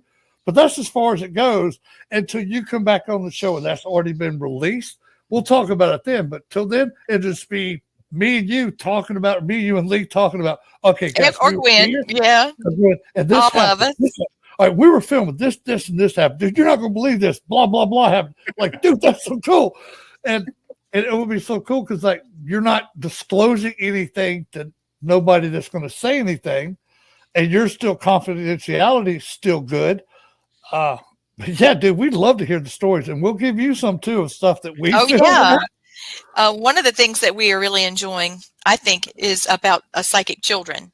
Oh, because a lot of the people that we're in class, you know, we teach ghost hunting and psychic, your psychic connection, things like that, how to ground and shield. We talk about equipment, you know, we break it down and have a lot of fun. Well, we've had some people come in, and lo and behold, some of the questions they had when they were a kid that they're still trying to process now that the taboo's off, you know, whoever was telling them to be quiet about it, now that's gone. Before they have a chance to process it and unpack it in their head, now their kids or grandkids are seeing spirits and having conversations right in front of them. And it's a lot of fun, you know, watching these things, see these little trends in the family. It's so much fun. And it's fun too to watch them open up. Like you said, it's been so taboo for them not to say anything. And for them to get to actually speak to people that have done this for years and years and years and understand, it's now they can break their freak flag out and just have fun with it. The freak flag, I love that. Oh my Lord, I might be stealing that one. Here's another one. He's got it already belongs to family spirit anyway. Well, you did the other one. Tell them about the other one. The Boo Buddy. Oh, the Boo Buddy. Okay. You know as well as I do, it's not good to investigate by yourself, especially now because there's other factors out there like human factors. You don't know if a location is some people crazy. Crackhead is going in there. Right. They're nuts. One person, some person that wanted to buy the house, he's pissed off because somebody else got it. You don't know what these stupid ass people are going to do. So I made it this firm. Sorry, Flint. You just turned my tickle box over. It's your fault. That's good. But see, I made the term Boo Buddies. Like, okay, Gwen, your Boo Buddy is Lee. Kevin, you're my Boo Buddy. Okay. We go everywhere together. Yeah, we love brother, much love. And we go investigate, but we're staying together. So if you witness something and I'm there, they can confirm it and verify it. Or if I let you go by yourself and just say you trip and bust your ass and break your leg, ain't nobody there to help you. And you know as well as I do with electronics for spirits, they like messing with your equipment, and your phone's a part of your equipment. I've had places you're in the middle of 5 towers and have no signal because they blocked it. So, can you imagine what he did to me when we were in the bottom of that ship and I went tearing off by myself? He was standing there with I was chasing a spirit I saw. He's like, get back here. And his hands on his hips. He's like 6'3". And I'm looking up at him like this. He's like, now you know better running off by yourself. Yeah, Boo Buddy 101. He was tripping out. You on the ship. You said... Well, I got to a spot and I got stuck. He kept telling me to turn around. There was no turn around. I was in a bad spot.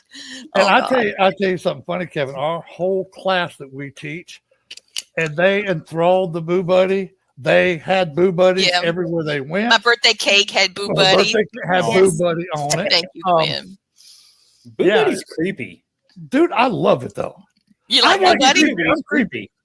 Yeah, that's the point. Yeah. Teddy, it's like those damn Teddy Ruxpins we had. No, I don't like that. I don't like that thing. But my Boo Buddy's a whole different thing. I even have T-shirts that say Boo Buddy on. Lee has them that she's going to bring to the con, and I gotta tell you the mine and Gwen story. We're at the North Carolina. All right, the night before we investigated. I got to mute again. Wait. Okay, we're sitting outside. We're playing around with necrophonic on the patio right by the pool. And one of the owners of the hotel walked out there. he walked by and sort of looked, stopped back, and goes, "Y'all doing supernatural shit?" And he says, "Y'all trying to haunt my hotel?" I said, "No, we're not." I said, "No, we're not. It's already haunted." His eyes got as big as saucers, Huge. dude, and he just dropped whatever the hell he was doing outside. And all we saw was ass and elbows and him get back in that door and him looking back at us like 3 or 4 times, making sure it wasn't coming in after him. I laughed so hard that me and Glenn were like, "Oh, yeah. we've got us a new T-shirt." I've got now. If you look at my down here, I'm doing supernatural shit. That's where that came from. I actually had shirts that say I'm doing supernatural shit. That's hilarious. You know, he avoided us the rest of that trip too, right? He would go down the hall. Yeah. I think we saw him like twice after that. I'm sorry. He'd see us and he'd go left. And then he got his partner, who's probably his brother or brother-in-law. And he mumbled something to him like, "They're doing ghost stuff outside." Yeah, we had some ignorant folks. I'm like, "Okay, dude, your whole hotels is pretty much filled up with people that ghost hunt. So yeah, we're doing some supernatural shit." Yeah, we just happened to be sitting outside, and he was watering something because he kind of threw the hose and got out of there, man. He was gone. But yeah, dude, I thought it was hilarious. It's like y'all doing supernatural shit. Y'all trying to haunt my hotel. No, we're not. It's already haunted. It is like, what? What? We're just talking about who's already here. Yeah.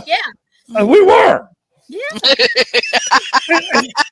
and I mean, literally after he had said that, a ghost came across the damn necrophone and goes, "We're always here." Yes. Yeah. I have done nothing but laugh the last 15 minutes. I'm sorry. I just can't stop. It's fun stuff, man. This is how we go into an investigation too. We all laughing and cutting up, and we get so much better evidence that way. Oh yeah, yeah. The energy of the people have so much to do with how much evidence and how active a place is. I think. Oh, dude, I agree because they thrive off that energy, good, bad, or indifferent. But you're getting the good energy coming through there. They're responding a lot more now. They're happy, and it's like, "Oh, I want to get in on this too. Let's do this." It's like you said, you had a new guy that your friend's scared. We call them bait because their energy is so. You got the anxiety, and they're so robotic. Robotic. Are you a male? Are you? Are you a female? And they're waiting. Instead of just letting the energy flow and be part of their energy, then you can hear it, and then it's confirmation what you get, as opposed to waiting on the, light the butt, Oh, come on, y'all. Kevin, I'll give you some great questions to use, like when you're doing EVPs. Mm-hmm. Don't ask them what their name is or if they know they're dead. Ask them cool stuff. It's like, is there beer there? Is there music there? Is there food there? You would be surprised the answers you get. Then they'll start telling you what their name is and where their mother hid their jewelry.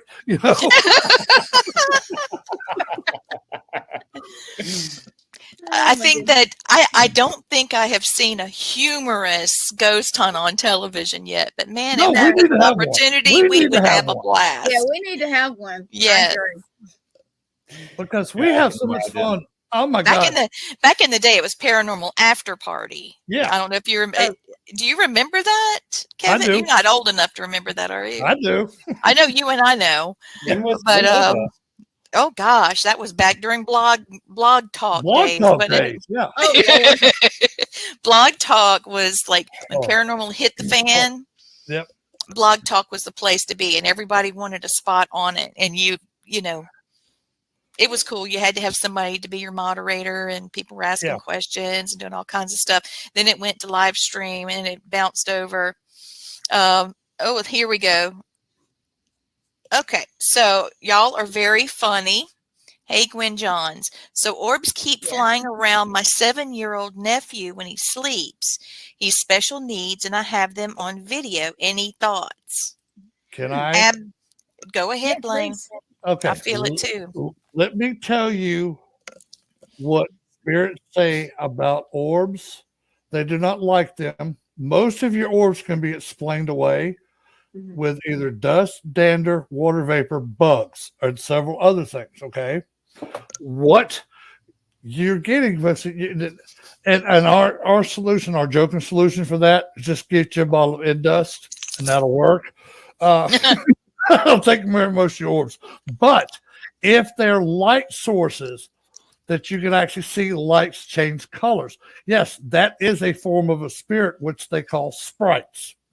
Those can form energy, and also you have natural energy that will form energy balls, like ball lightning. Okay. Now, around your child, though, let me tell you this. Your child is one of the most protected things in this earth, because think about this. You have 7 generations of both sides of your family that are watchers and protectors over your family, and especially children, because they are vulnerable to spirits, that they are highly protected and watched over very highly and very well. And I hate to bust people about orbs, but and you filmed enough, Kevin, that you've got every kind of dust orb you could probably ever think of going through your cameras, and you're like, you got to. If what's the old say? When in doubt, throw it out. Mm-hmm. But yeah, and like I said, if they do change colors, is a whole different thing. But my take on it as a mom and as a mother of psychic children, I can tell you that children, whether they're whatever age or special needs or whatever, it doesn't really matter because they are very pure. Yeah. And they can also astral project or remote view at that age. And I really feel like you need to remember what the Bible says about having a protective angel around you, that you are born with an angel. So I say, if you feel threatened, if you have a feeling as a parent, I need to protect my child, then send me a private message and let's see if we can get somebody over there. But and if it's that I can help you out with too. Okay. Until you get with me or Lee, do this. Use your mama voice, and I'll guarantee you that I'm 6'3", 250. If I heard my mama say something right now, I'd turn, yes, ma'am. Spirit will do the same thing.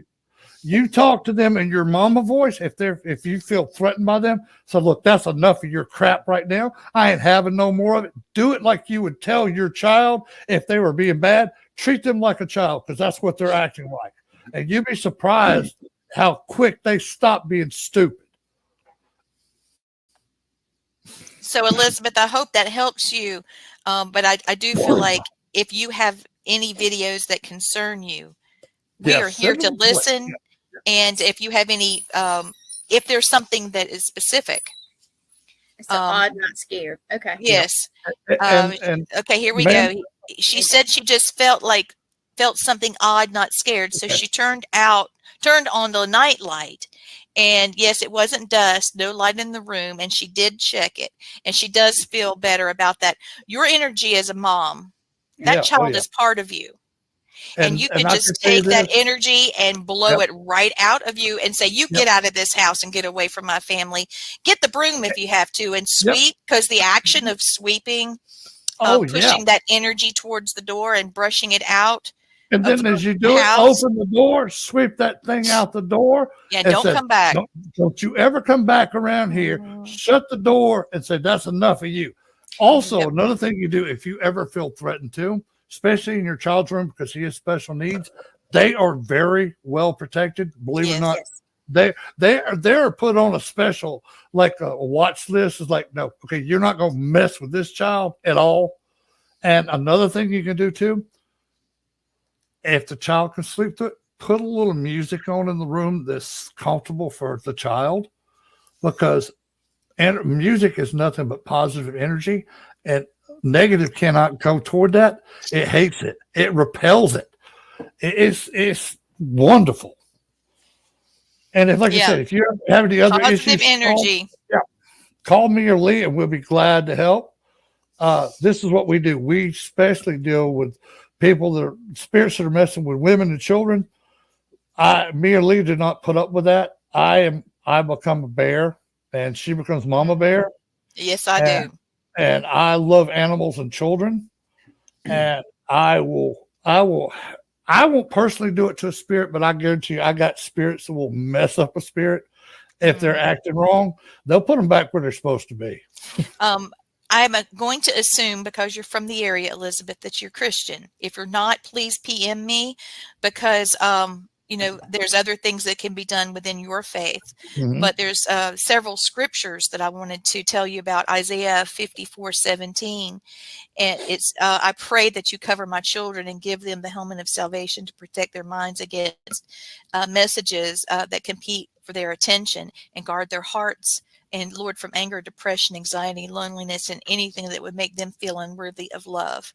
Then there's Psalms 91:10, and it just keeps going. And I think that, if I were you, I would have a prayer and go to all the corners of your house, and put on positive energy music, make sure that that's going, and, say very positive things. Just make sure that energy just keeps rolling. Yep. And laugh a lot. Lots of laughter. Laughter is one of the best. And we've done this so long, I know what to tell people. So does Lee. We've done enough of these cases where spirits are hurting children, hurting women. And I tell them, look, use that mama voice. I don't care where you are. Call me. Send me a message. Yeah. I'll come to you, or I'll send somebody. But if you have a child that's psychic, it's like a moth to a flame. Once you've been in the paranormal spectrum, I would say, they can see the child as much as the child can see them. So buckle up, Buttercup. Here you go. We've got a book we'll send you, and maybe we can ask some questions and get some answers, and we can do it together. And give you some stuff that'll help you with and I always tell people, if their kids are mediums or psychics, do not discourage them. Encourage them and embrace their gifts, because we didn't ask for these gifts. They were given to us for a reason. And one of the biggest things me and Lee do is because of children, because Lee had more guidance than I did, because she had a grandmother and mother. And me, I had my grandmother. I had my grandmother for a little while, and she got married and to an Air Force guy, moved out to Nebraska. So I lost my support system. So I did all of this from the time I was 8, 9 years old by myself. I had no help doing it. And I understand what these children are going through. So I don't want them to have to go through what I went through, because I saw some scary, nasty stuff that most adults would not be able to handle. Some of the stuff I saw or experienced. And me and Lee, that's why we wrote that book, is because we wanted to help parents of kids that are gifted and help the children understand. It's like, hey, you got a great gift. And I explain it to them it's like, okay, some people were given the gift of music. You can play any instrument you want to, or you were given the gift of sports, where you're good at baseball, football, basketball, whatever, or you're good at drawing. But that gift was given to you for a reason. This gift is no different. It's just a mental gift that you have and a spiritual gift you have. And I'll take it down. Finish your sentence. I just want to help them. Yeah. Do I put it up now? No. All right. So what I wanted to say is, psychic kids are sensitive to non-physical phenomena, energies, and influences. But if you've got a psychic child, you have to remember that the child can also influence someone else, and you might not realize it. So the psychic child, their nature is innate, and they are sensitive to emotions and thoughts and invisible happenings in the world around them. And since your child does have special needs, this might be a way of an expression. This actually could lead into psychokinetic type of. Keep in touch with me, please. I would like to see how this comes about, because you may have a poltergeist later. This child might have a whole different way of expressing himself. So, yes, Vicky said this. Okay. Kids are a wide open source of light. Plus, they do not understand how strong their gifts are at this time, and they can project energy out. Actually, they don't even project it. They just flow it through their bodies, not even knowing they're doing it. Mhm. And some of them can be very strong energy coming out, and it'll attract other energies as well. So yeah, Yeah, that's what my we're here little to help. boy, my sweet little boy, who is now 6'4". He's bigger than Um, me now. he's a big feller, Yeah. but when he was little, Luna's got my headset. Hold on, Luna, let go. You crazy dog. Okay. Oh, so what I was going to say is, Elijah, when he was a toddler, would tell me about a little soldier that was coming to visit him, and he told me his name and how they were friends and how he died and how it was terrible to be able to see him because he got shot in the head and there's a lot of blood. And I got him to draw a picture, and it did look pretty gross. So he had to talk to Joshua and let him know that he could change how he looked. And, there was a lot of conversations that a lot of people thought I was a little bit crazy of. But, my toddler wasn't lying to me. No, he wasn't. And there was a lot of things that are happening around the house. It was exactly, can you do this if, blah, blah, blah. And he did it. So, yeah, there's a lot of things that we don't know. Yeah. And our children have abilities they're born with that Oh, they're listening to their instinct. They're more grown now than they were when we were kids. And I know I sound like I'm as old as Grandma Mabel, but it's true. So hey Tracy, thank you. We're just talking about the shirts you made for us, Tracy, the Yeah. Boo shirts, and I we're can't doing wait to get supernatural one. shit. Okay, Elizabeth, thank you. She says she'll be right back. thanks, Elizabeth. So, Kevin, if you run into a psychic child situation or a parent, having to deal with a psychic child, or, they were psychic as a kid and now something's happening, Mhm. you know who to call, because Yep, we really do have absolutely. the best intentions. Oh, great. Absolutely. Tracy's coming in November. Yay. Yay! I finally get to meet you in person. Yay! So when you guys travel, Kevin, do you are you guys like air mattress, peanut butter sandwich, packing everything you can in one bag and roughing it, or do you guys, stay in, nice comfy places? We usually get nice, comfy places. We get to these B&Bs and stuff. We'll spend the night in there a lot of times. Yeah, that's a lot of fun. But it Well, was fun when we did the Grand Victorian Inn on season 1. The cast and crew stayed there, so they get to Nice. having some fun too. I bet that was fun. Yeah. And, But most and of the time it was just myself, Brandon, and Mustafa, or sometimes I Malia, love but mostly the Mustafa. three of I us. love all your guys, man. They were I so know. We had a sweet. blast together. Yeah, I have not mentioned Mom, but we met you and Mustafa and Brandon, and my mom thought that Mustafa, you, Brandon, but Mustafa being as tall and dark, that was her boy, and she clamped onto his arm, and that was it. And Aw. when she flirted, she was flirting, telling Oh, how she can pretty he flirt. was, Yeah. she can flirt with And- the best of them days. Oh, yeah. there were 3 fellas that after the catastrophe that happened with us, bless her heart, God bless you, Mama. Yes, love you. They let me know they were much younger than her, but they had some intentions of going to coffee with Mom. So I was like, go Mom, go Mom. But I'm glad she didn't have a moment of getting sick and getting a bad diagnosis or any of that. And I know she loved filming with you guys. She would say, Yeah. look at him playing with the dog. Because when you were talking to Ginger and you're being Mhm. sweet, Aw. he said, isn't he just the sweetest thing? Isn't he just the sweetest Mama. thing? Stop. So, Shut up. yeah. That was, Kevin, that was Mama. And if you didn't like Mama, something was wrong with you. Mhm. Because that woman, I've never seen that woman make an enemy anywhere.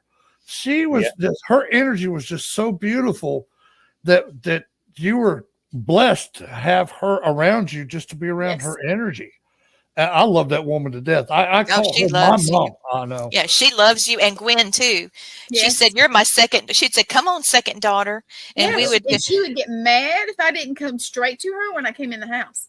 Oh yeah, If I spoke to anybody, just kind of in passing, that's fine. But I had to come to her. Yeah. Oh yeah, she's a mess. Kevin, I got to ask, when you're filming, your filming crew and your sound guys and all that stuff, if they ever had something like cool, weird happen to them that they're like, what the hell's going on in here? Oh yeah, I mean they've got one of our crew members in season 2, she had something whisper in her ear outside on one of the properties, and Nice. shared her. I think just about every one of our crew members had an experience during filming. Well, you know what was funny? That's Kevin? cool. Kevin, I filmed a show called Mission Unexplained, Mhm. and I filmed it up in Buffalo, New York. And before we filmed, I was sitting there talking to the 2 camera guys and the She's 2 trying to sound- take my headset off. Yeah. I'm sorry. She's And just the going to photobomb. and the sound guy. And I asked him, says, all the years y'all been working in the business, have you ever had anything weird happen? No, not in 40 years. And as soon as he said that, both cameramen looked at me and goes, camera's dead. Both of them. Sound guy goes, sound's dead. I said, I'm in the room, so shit's going to happen. They're like, how do you do that? I said, spirits told me they were going to do it. And I just thought it'd be funny to see it happen. And they made it happen. And they will. So I have one thing to say. I've been pretty quiet, but Blaine's book is now out. I got a book. Oh, yeah. Yeah, you got a book. And I just got to say, hey, I'm proud. I'm proud. I'm so proud. I am so Yeah. proud. Yes. And y'all can actually go buy those on Amazon on a paperback, Kindle, and also they have also an audiobook. And I have copies that will be going with me to Ozarks Saturday, and I'll have more up there for Fitzpatrick Hotel in November. I was so happy. There it is. Oh, wait, that's a video. I can't play it right now. But yeah, I was so I excited. do I wrote a book. expect mine signed, Blaine. Thank you. Yes, sir. I'm actually going tomorrow and go to Walmart because I got to get some stuff because we're doing our grocery shopping. I'm going to get me a red Sharpie to sign with. I'm going to get me a notepad. Yay! So, yeah, the notepad's for several things, but I will be signing the book to anybody that wants it, and we will be selling them. And we hope you guys come by and pick one of the books. I read it. My wife read it, and she was just amazed. She says, "That came out of you?" I'm like, "Yeah, yes, it did." And then my daughter and granddaughter listened to the audio version while they were sitting on the beach Sunday. So Isn't that awesome? They haven't read it. They're getting a copy.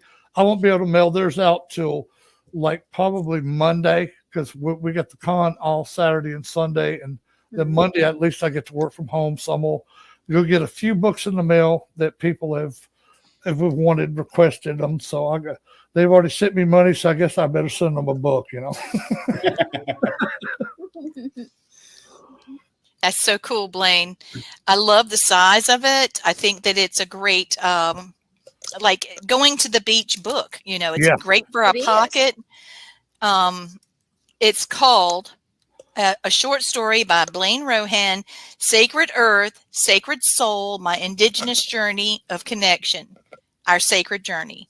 Yeah. So the name of it is Sacred Journey, Our Sacred Journey. Yeah, and the reason I put it as R because there's so many people that helped me on this journey, like Lee and Matt, my daughter, my wife, my granddaughter, and all of them are in the book because they mean that much to me that I had to put them in the book because without them, I couldn't have done a lot of my journey I've done.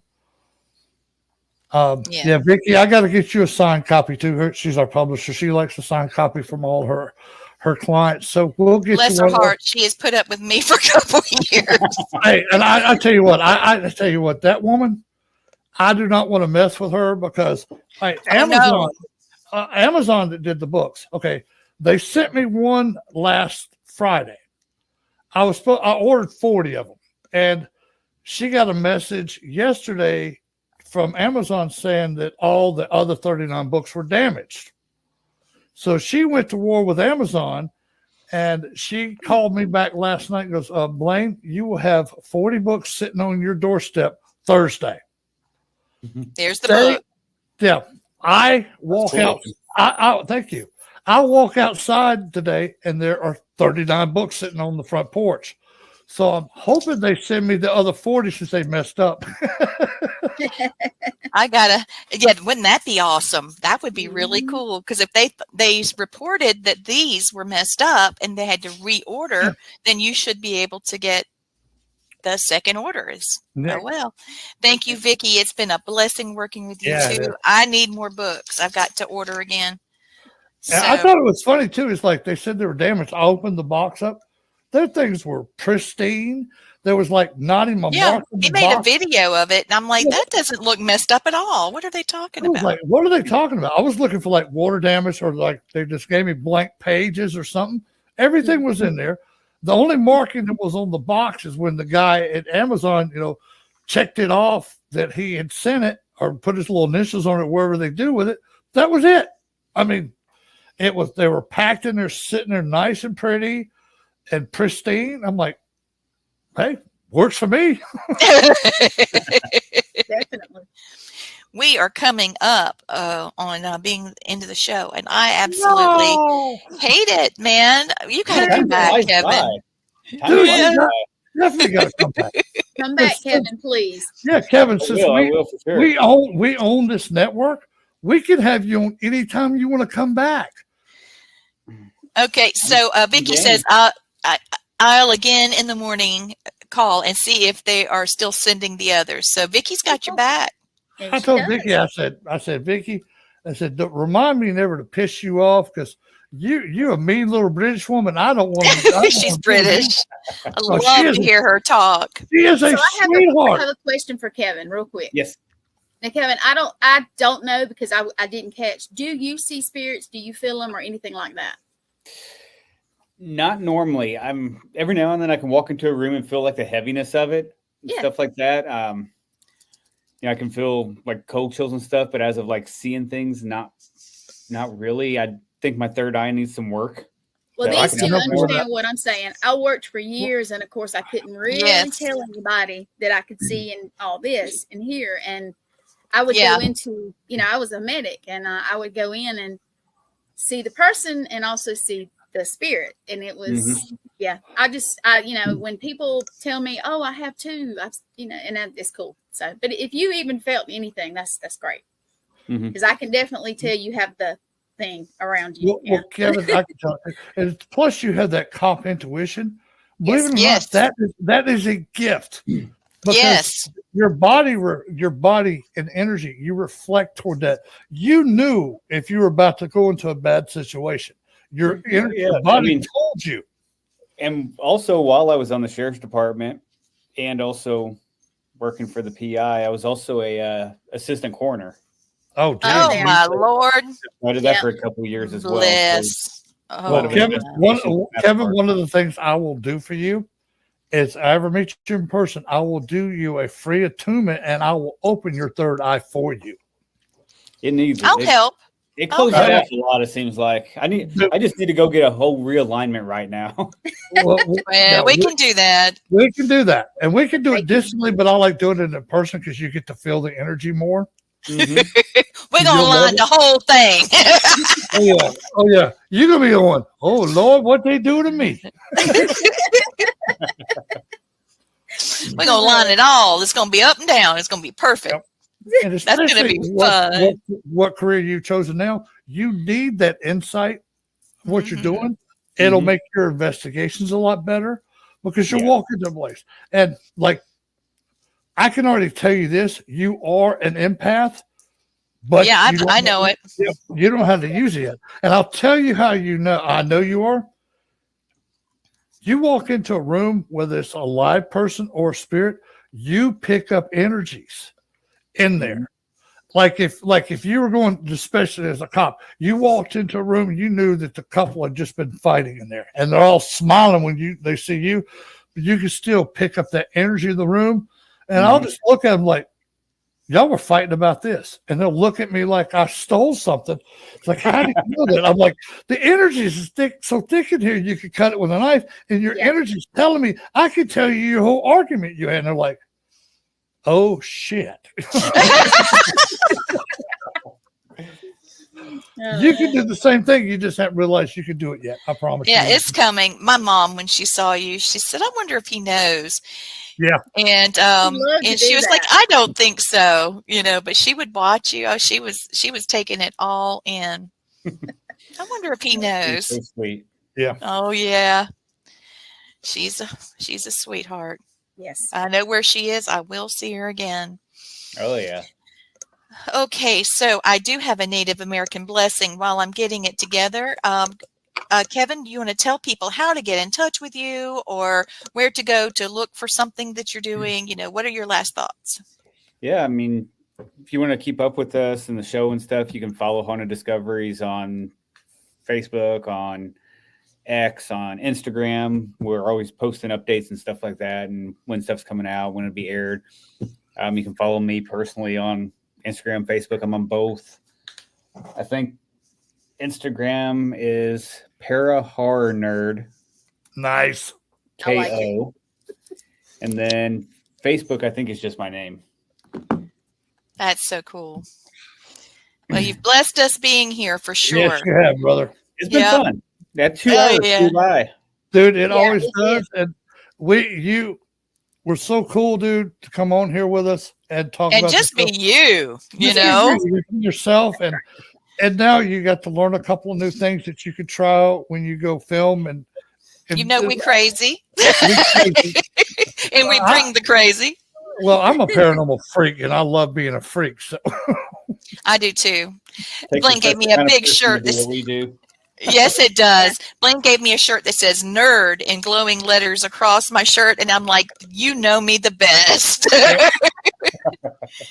Okay, Blaine, will you do the blessing for tonight? Here it is for you. Is that blurry? Okay. no, let me go back to big screen where I can read because I'm old. We all are old. What do you mean? Hey, I'm almost 60. So, all right, move And this. you make that shit look good. I'm telling you. Okay. Hold on to what is good, even if it's a handful of dirt. Hold on to whatever you believe, even if it's a tree that stands by itself. Hold on to what you must do, even if it's the long way from here. Hold on to life, even if it's easier to let it go. Hold on to my hand, even if I have gone away from you. That's beautiful. Yes. So blessings to everybody. Oh, I do want to throw one more out. Cat, stop it. What in the world? Y'all, I'm so sorry. Sophia said to the cloud. Yeah, Baby, quit it. Oh, my Lord. So I wanted to just remind one more thing. And there it is.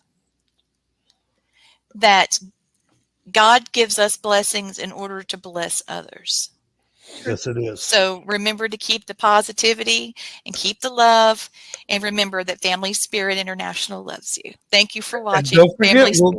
Don't forget, we'll be on tomorrow night as well on our normal time slot. Yes, we will be in our normal spot, and we will have Andy Andrews from Ghost Hunters International, that crazy kooky guy. I can't wait to talk to him.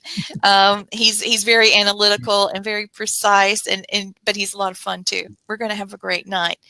So thank you for watching Family Spirit. Nice meeting you too. Again. Thank you, Kevin. Hugs, air hugs. Bye. Take care. Bye.